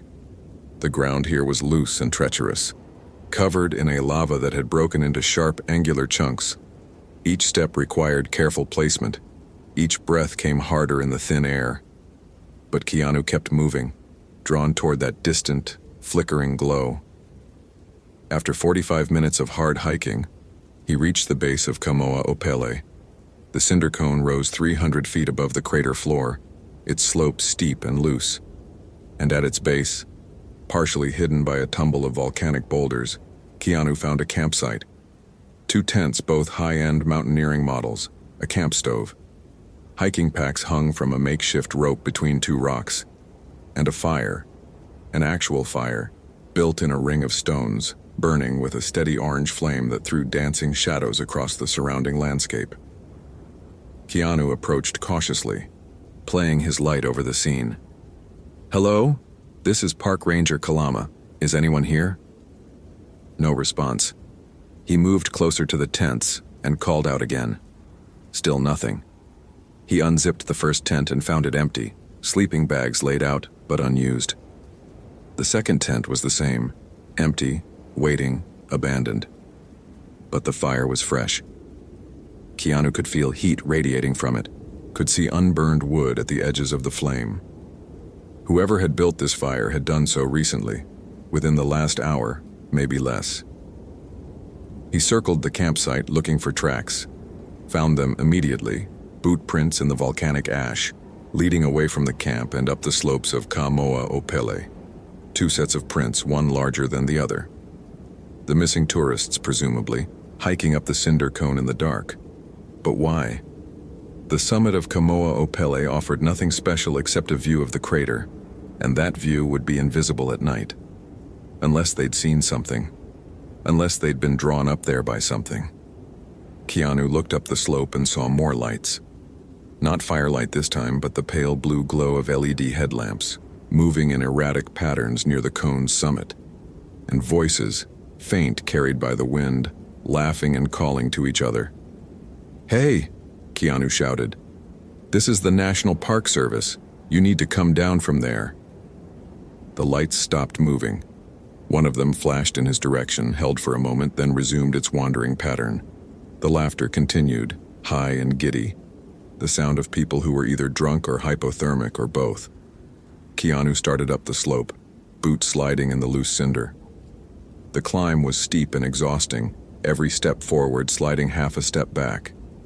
His breath came in gasps, his legs burned, but he pushed through it, driven by a growing sense of urgency that went beyond simple concern for tourist safety. Something was wrong here. Something felt deeply, fundamentally wrong. He was halfway up the cone when he heard the first drum. It came from somewhere far below, deep in the crater, a single low beat that resonated through the volcanic stone like a heartbeat. Boom. Then silence. Then another beat. Boom. Slow and measured, the rhythm of a funeral march. Keanu stopped climbing. His heart hammered in his chest, and suddenly he couldn't breathe, couldn't move, couldn't think beyond the single overwhelming certainty that he needed to get off this mountain right now. The drums came again. Boom. Boom. Boom. Closer now, or louder, or both. And beneath the drums another sound. Voices chanting in Hawaiian, words he didn't understand but recognized in his blood, ancient words that spoke of war and death and the long march between worlds. The Huakaipo, the night marchers. They were here. Keanu forced himself to continue climbing, scrambling up the last 100 feet to the cone's summit on pure adrenaline. He crested the rim and found 2 people standing at the very top, silhouetted against the stars, a man and a woman, both young, both wearing expensive hiking gear and cheap plastic leis around their necks. They'd stuck a selfie stick in the volcanic ash and were posing together, laughing, utterly oblivious to the danger that marched toward them through the darkness below. "Get down from there!" Keanu shouted, his voice hoarse from the climb and the thin air. "We need to leave. Now!"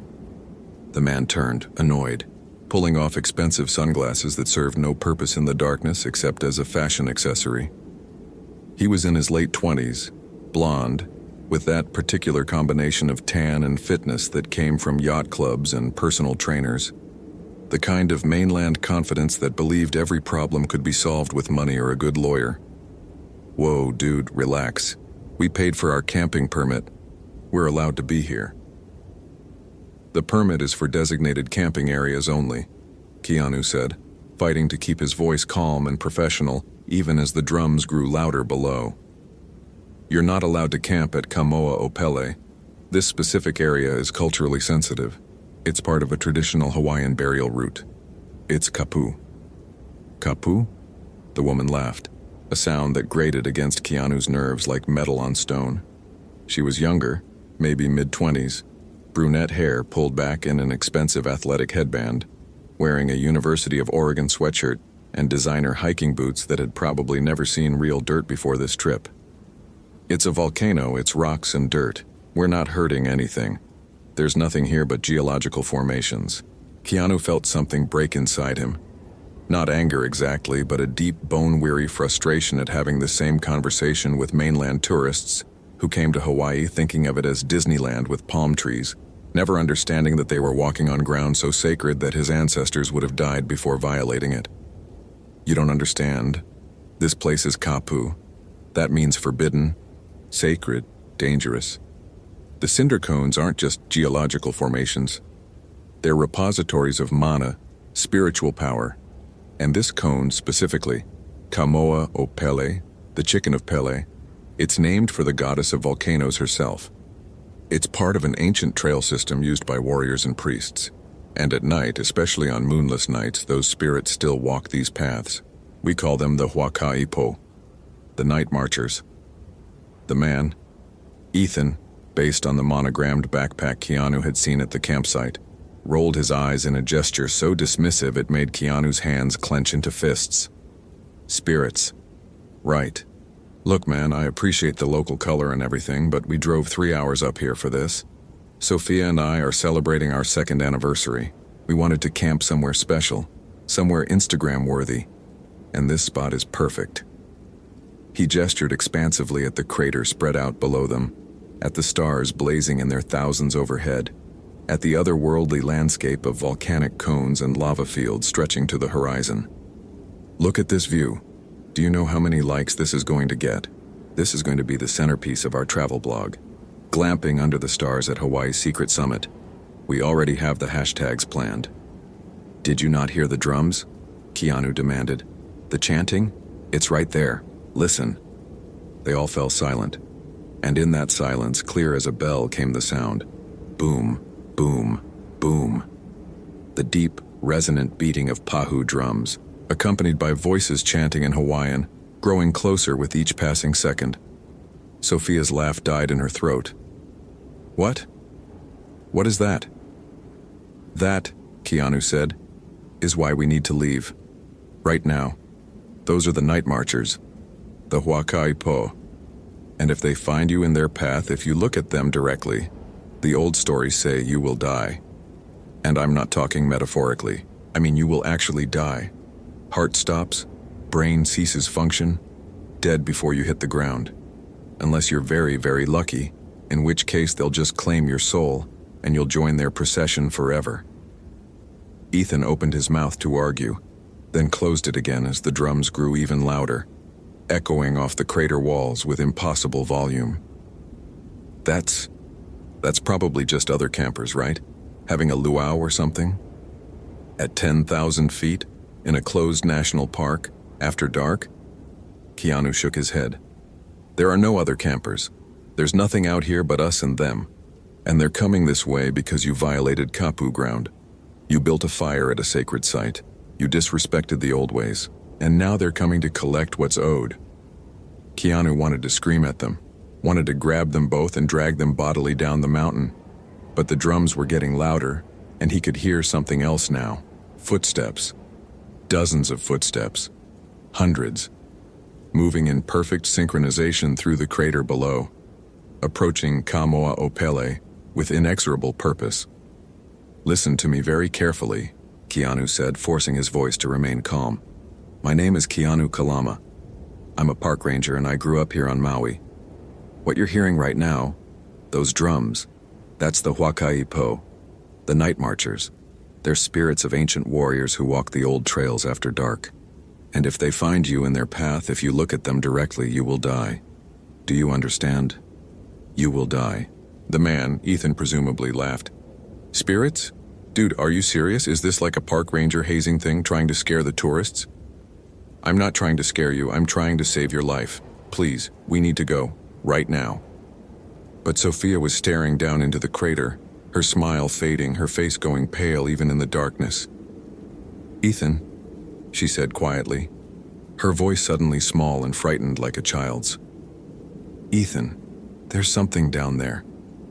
Keanu turned and looked where she was pointing, and felt his blood turn to ice water in his veins. At first, he saw nothing except darkness and the vague shapes of cinder cones rising from the crater floor like the backs of sleeping giants. Then the lights appeared. Not the harsh white of LED headlamps or the flickering yellow of campfires, but something else entirely. Torches, dozens of them, hundreds of them, moving in two perfect parallel lines through the volcanic landscape, advancing with military precision across terrain that should have been impossible to traverse in darkness. They moved from the northeast, from the direction of the Ko'olau Gap, where the ancient trails descended from the outer slopes of Haleakala toward the crater floor. The torches burned with a yellow-orange flame that seemed to generate no smoke, flames that danced and flickered in patterns that defied the wind. And as they drew closer, Keanu could see what carried them. Figures, human-shaped but wrong in ways his mind struggled to process. They were tall, impossibly tall, some of them 8 feet or more, and they moved with a fluid grace that made them seem to glide rather than walk. Their bodies were painted in patterns of red and black, geometric designs that spiraled and interlocked across bare chests and arms and legs. They wore malo, traditional loincloths, and cloaks made of feathers that shimmered in the torchlight. Yellow, red, black. But it was the helmets that marked them as warriors of the Ali'i class, the ruling chiefs. Tall crests of feathers and bone that added another foot to their already towering height. Masks of wood and fiber that transformed their faces into images of gods and demons. Each warrior carried a torch in one hand. Kukui nut torches, Keanu realized, made from the nuts of the candle nut tree that had fueled Hawaiian lamps for centuries before Western contact. And in their other hands they carried weapons, ihi spears with stone points, leomano clubs edged with shark teeth, pololu long spears that could pierce armor and flesh alike. The weapons gleamed in the torchlight, and Keanu realized with horror that they were wet, dripping, as if freshly used. The procession moved in absolute synchronization, every step in perfect time with the drums that beat their slow, inexorable rhythm. Boom, boom, boom.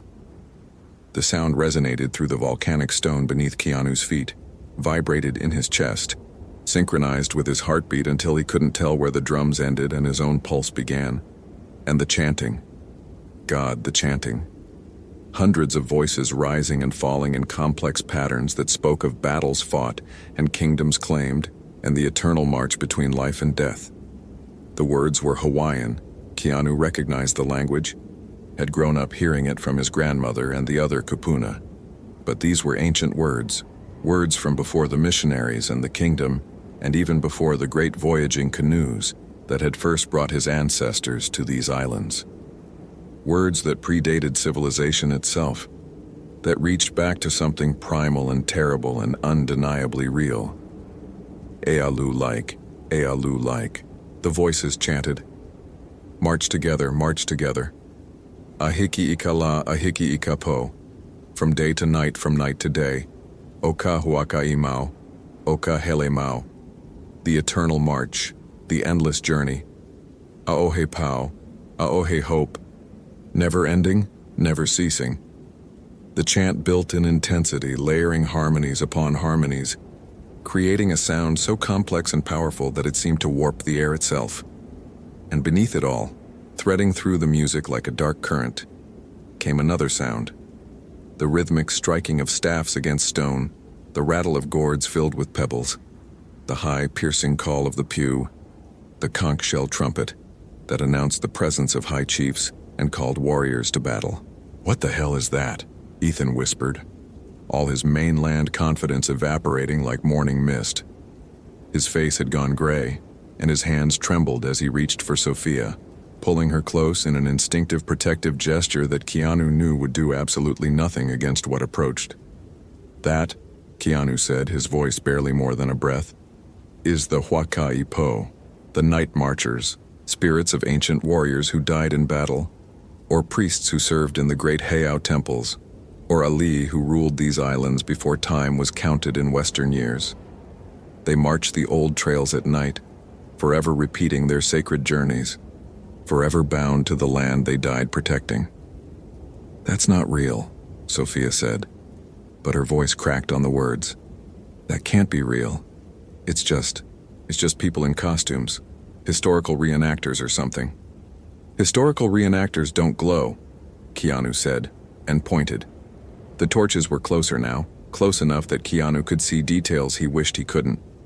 The figures carrying them were translucent, their bodies flickering between solidity and transparency like flames themselves.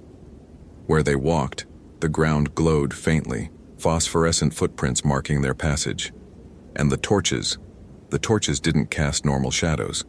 Instead, they cast shadows that moved independently, shadows that sometimes took the shapes of people who were no longer there. Phantoms marching alongside phantoms.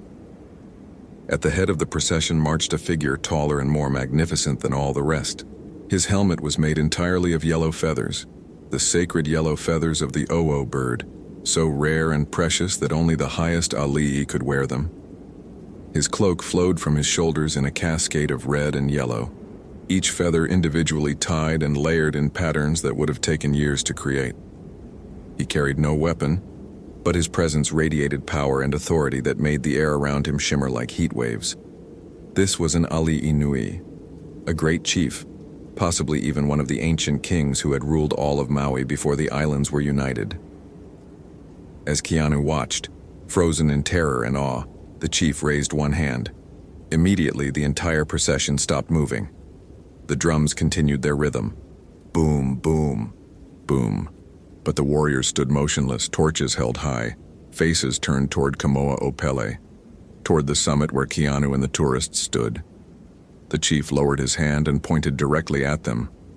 "Oh God," Sophia breathed.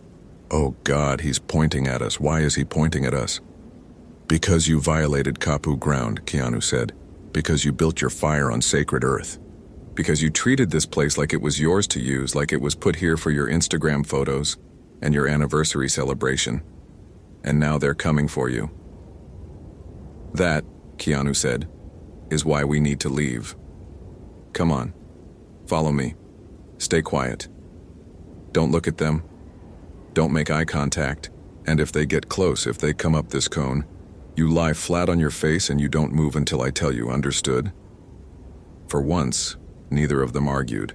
They scrambled down from the summit, following Keanu as he descended the cone's steep slope in a barely controlled slide. The drums grew louder with each passing second. The chanting intensified, voices rising and falling in complex patterns that spoke of battles fought and kingdoms claimed, and the eternal march between life and death. They reached the bottom of the cone, and Keanu led them away from the campsite, heading for the main trail that would take them back to the rim. But as they ran, stumbling over rocks, sliding in ash, gasping in the thin air, Keanu realized with growing horror that the night marchers weren't following the trails he expected. They were moving directly toward Kamoa Opele, toward the campsite, toward the place where these two ignorant tourists had built their fire and pitched their tents and violated sacred ground with their selfies and their anniversary celebration. The night marchers were coming for them specifically. "Run," Keanu said. "Run as fast as you can. They ran.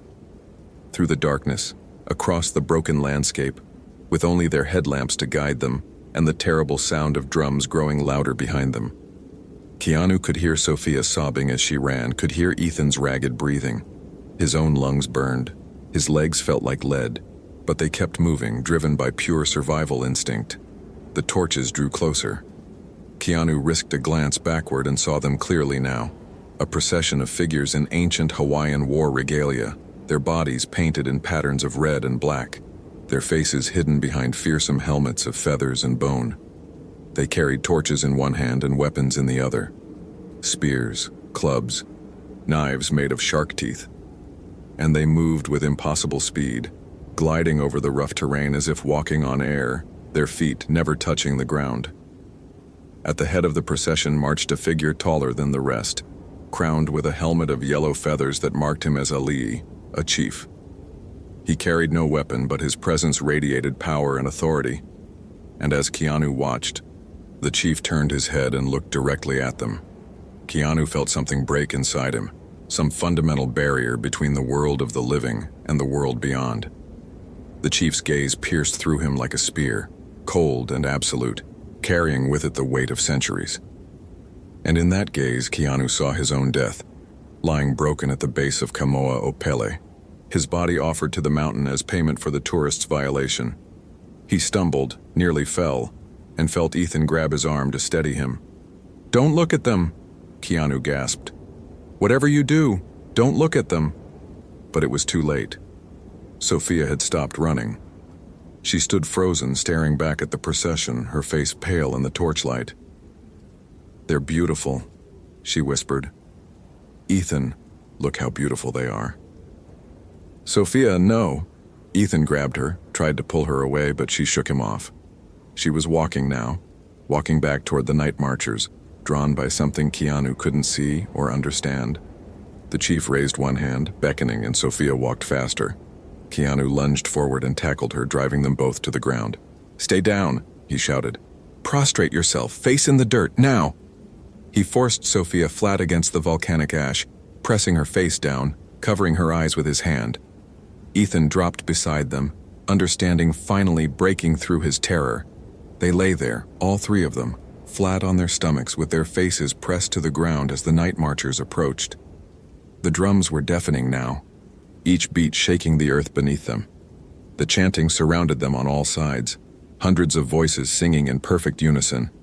And then the footsteps, boom, boom, boom, marching in time with the drums, passing within feet of where they lay. Keanu kept his eyes squeezed shut, but even through closed lids he could see the torchlight, could feel the heat of those kukui nut flames. The smell hit him next. Salt water and tie leaf and something older, something that smelled like bones and earth and the deep places where the dead are buried. Individual voices separated from the chant, warriors calling to each other in archaic Hawaiian, using words and phrases that Keanu had only heard in his grandmother's stories. One of the marchers stopped. Keanu could sense it, the presence standing directly beside him, looking down, considering. A spear butt struck the ground next to his head, close enough that volcanic ash sprayed across his cheek. He didn't move, didn't breathe. Beside him, Sophia whimpered, and Keanu pressed his hand harder against her eyes, making sure she couldn't see, couldn't look up. "Aola," a voice said above them. "Live," a command, not a blessing. The spear lifted, the presence moved on. And slowly, gradually, the procession passed, the drums and chanting fading as the night marchers continued their eternal march through the crater. Keanu didn't move for a full 10 minutes after the last sound faded. Even then he waited, listening to the wind, making absolutely certain they were alone before he finally lifted his head and looked around. The crater was dark again, empty. No torches, no marchers, no sign that anything had passed this way except for marks in the ash. Footprints that glowed faintly in his headlamp's beam, each one trailing a phosphorescent glow like bioluminescent algae. The prince led away from them, back toward Kamoa Opele, then vanished into darkness. "Are they gone?" Ethan whispered. "I think so." Keanu sat up slowly, every muscle in his body trembling. "Don't look at the footprints." Don't look at where they went. We're going to stand up, we're going to walk straight to the trail, and we're going to get out of this crater, understood? They nodded, both of them too shocked to argue. Keanu helped them to their feet and oriented himself using his GPS. The trail was a mile to the west, then 3,000 feet of climbing back to the rim. 2 hours if they moved fast. They could make it. They had to make it. But as they started walking, their boots crunching on volcanic ash, their breath coming in ragged gasps from fear and exertion in the thin air, Keanu heard something that made his blood freeze in his veins. Sophia was humming, just quietly under her breath, but the melody was unmistakable, the same chant the night marchers had been singing. The ancient words, the complex harmonies, the rhythm that spoke of eternal marching and endless war. "Sophia?" Keanu said, stopping in his tracks. "Sophia, are you okay?" She turned to look at him, and in the beam of his headlamp, her eyes were wrong. They were still brown, still human in their basic structure, but something fundamental had changed. They were filmed over with a milky translucence that made them reflect light like an animal's eyes, like a cat's eyes caught in headlights. And beneath that film, something moved. Shapes and shadows that writhed and twisted as if living things swam in the vitreous fluid of her eyeballs. "I'm fine," she said, but her voice wasn't right either. It had layers now. Her own voice, yes, recognizable as the young woman from Oregon, who'd been laughing about Instagram likes just an hour ago. But underneath it, woven through it like threads of dark silk, came other voices. A man's voice, deep and resonant, speaking in cadences that belonged to another century. And beneath that, something that wasn't a voice at all, but a sound like wind through a lava tube, like water running through volcanic chambers deep beneath the earth, like the mountain itself speaking through a human throat. "I'm better than fine," she continued, and smiled. It wasn't her smile. It was the smile of something ancient wearing her face like a mask. Something that had learned to approximate human expression, but never quite understood the genuine article. The smile was too wide, stretched too far, showing too many teeth. "I'm perfect now. I saw them, Keanu. I looked at them. I looked directly at the chief with his yellow feather cloak, and he looked back at me. And now we're connected. Now I understand." Ethan grabbed her arm, his face crumpling with fear and confusion. "Babe? Sophia, what's wrong with your voice? What are you talking about?" She turned to him, still wearing that terrible smile, and placed one hand on his cheek with a tenderness that somehow made the gesture more horrifying. "Nothing's wrong, baby. Everything is right. Everything is finally right. They showed me things. When I looked at the chief, when our eyes met, I saw... Oh, Ethan. I saw thousands of years in an instant. I saw the first Polynesians arriving on these islands in their voyaging canoes, saw them mapping the land by the stars and claiming it for their children. I saw the great chiefs rising and falling, kingdoms built and destroyed, wars fought with stone and wood and faith. I saw priests conducting ceremonies at Heiau temples while the blood of sacrifices ran down carved stone. I saw the old ways, the true ways, before the missionaries came and tried to bury everything under their churches and their shame. That's not possible," Ethan stammered. "You can't see history. You can't—" "I can now," Sophia said, and her smile grew even wider, stretching her face in ways that shouldn't have been anatomically possible. "Because I'm not just me anymore. I'm me and I'm them. I'm every warrior who walked this trail. I'm every priest who blessed this ground. I'm every chief who ruled these slopes. We're all here, all layered together like geological strata, like the ash and lava that built this mountain. Don't you see how beautiful that is? How perfect?" She pulled away from Ethan and turned back toward Kamoa Opele, her movements suddenly fluid and graceful in a way they hadn't been before. She walked differently now, not with the careful, uncertain steps of a mainland tourist navigating unfamiliar volcanic terrain, but with the sure, confident stride of someone who knew every inch of this ground, who had walked it 1,000 times before, who belonged here in a way that transcended mortality. "Sophia, please." Ethan ran after her, his voice breaking. "Please stop. Please come back." This isn't you. Whatever happened, whatever you saw, we can figure it out. We can get you to a hospital, get you help. I don't need help. She stopped and turned, and now Keanu could see that the translucent quality had spread beyond her eyes. It was in her skin too, making her shimmer faintly in the darkness, making her edges blur as if she was slowly dissolving into the night air. I need to go back, I need to join them. They're calling me. Ethan, can't you hear them? Can't you hear how beautiful it is? And she was right. The drums had started again. Closer now, louder, their rhythm insistent and hypnotic. The chanting rose with them, and Keanu realized with mounting horror that Sophia's humming had synchronized perfectly with the voices of the Huacaipo. She was singing with them, harmonizing with spirits that had been dead for centuries, her voice blending seamlessly into their eternal song. No, Keanu said firmly, stepping between Sophia and the direction of Ka Moa o Pele. No, Sophia, you're not going back. Whatever you saw, whatever you think you understand, you're still alive. You're still human, and I'm not going to let you throw that away.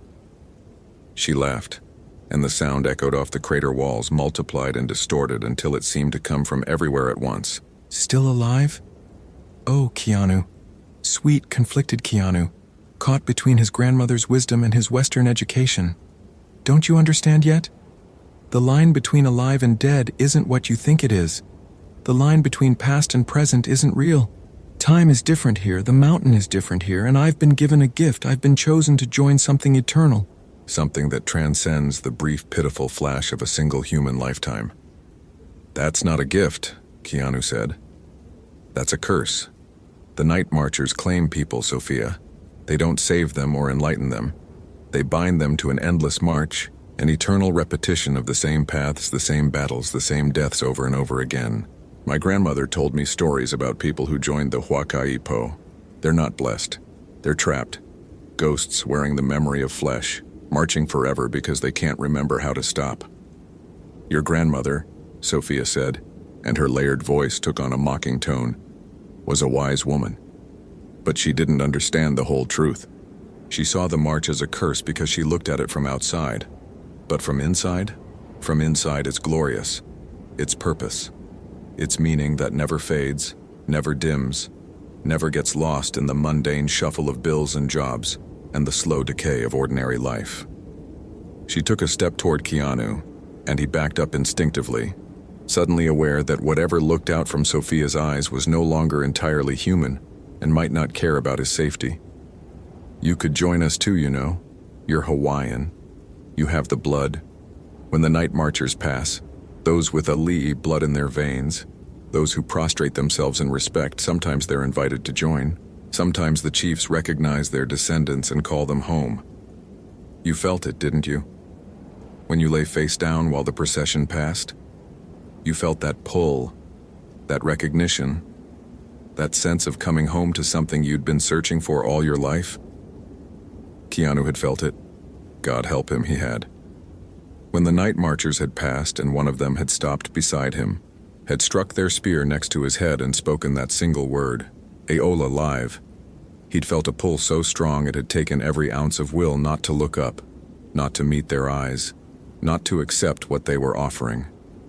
Because yes, they were offering something. Not just death, but transformation. Not just an ending, but a different kind of continuation.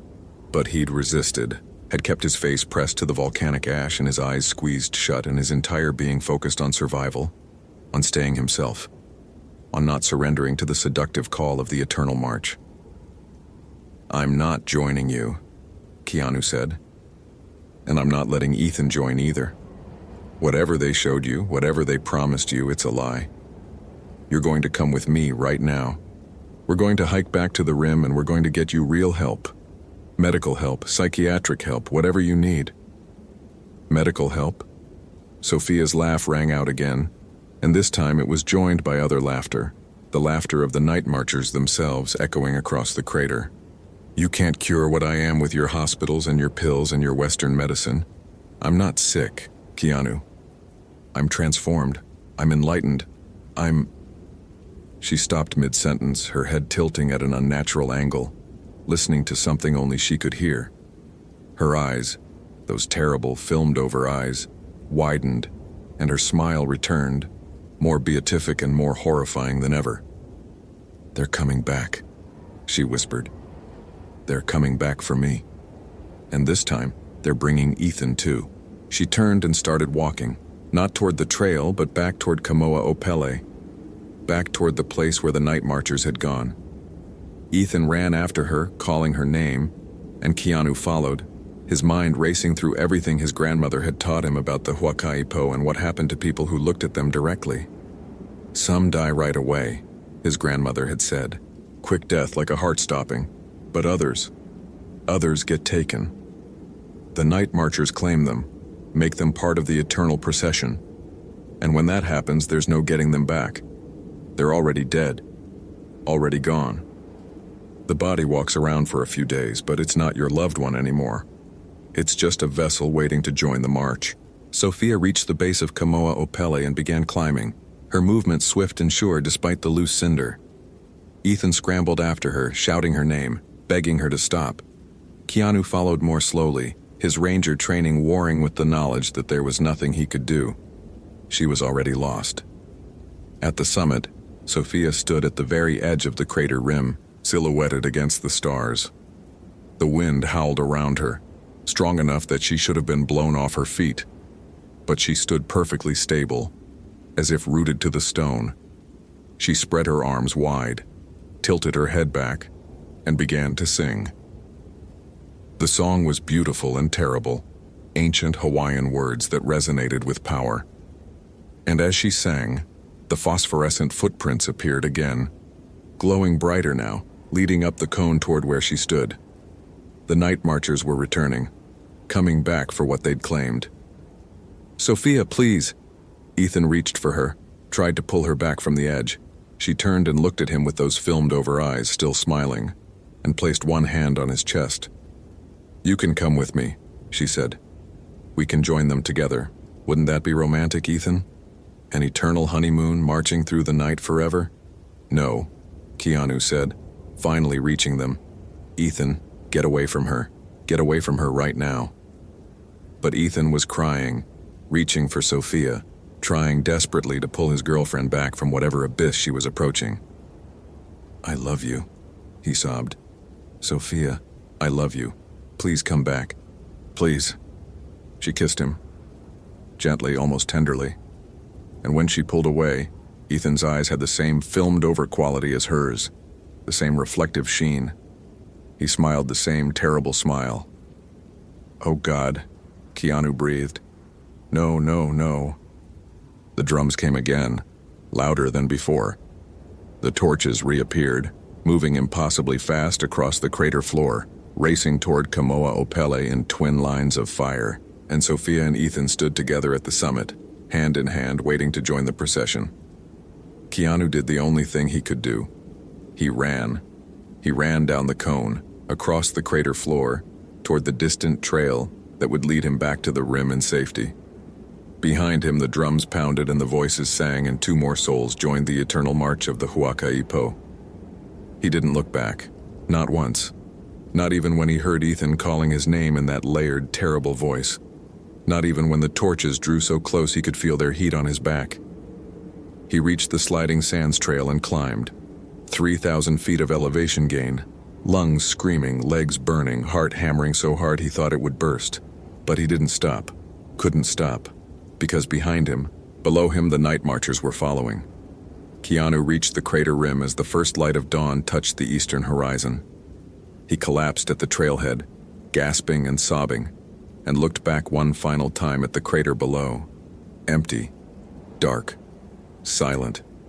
The night marchers were gone, and so were Sophia and Ethan. Keanu called for backup at first light.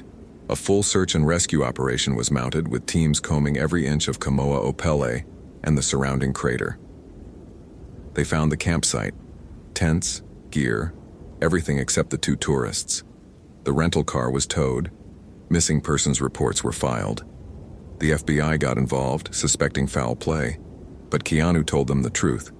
Told them about the night marchers, about Sophia looking at them directly, about both tourists joining the procession. The investigators smiled politely and recommended he take some time off. Maybe speak to a counselor about the trauma of losing people on his watch. 6 weeks later, Keanu resigned from the Park Service. He works now at his uncle's fishing boat operation in Lahaina, staying close to the ocean where the spirits are different, kinder. He doesn't go up the mountain anymore, doesn't even look at it if he can help it.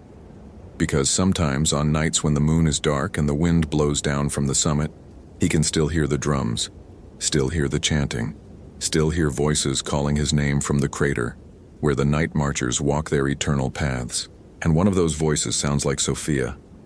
Another sounds like Ethan. They're still up there, Keanu knows, still marching with the Huakai Po, bound forever to the ancient warriors who claimed them.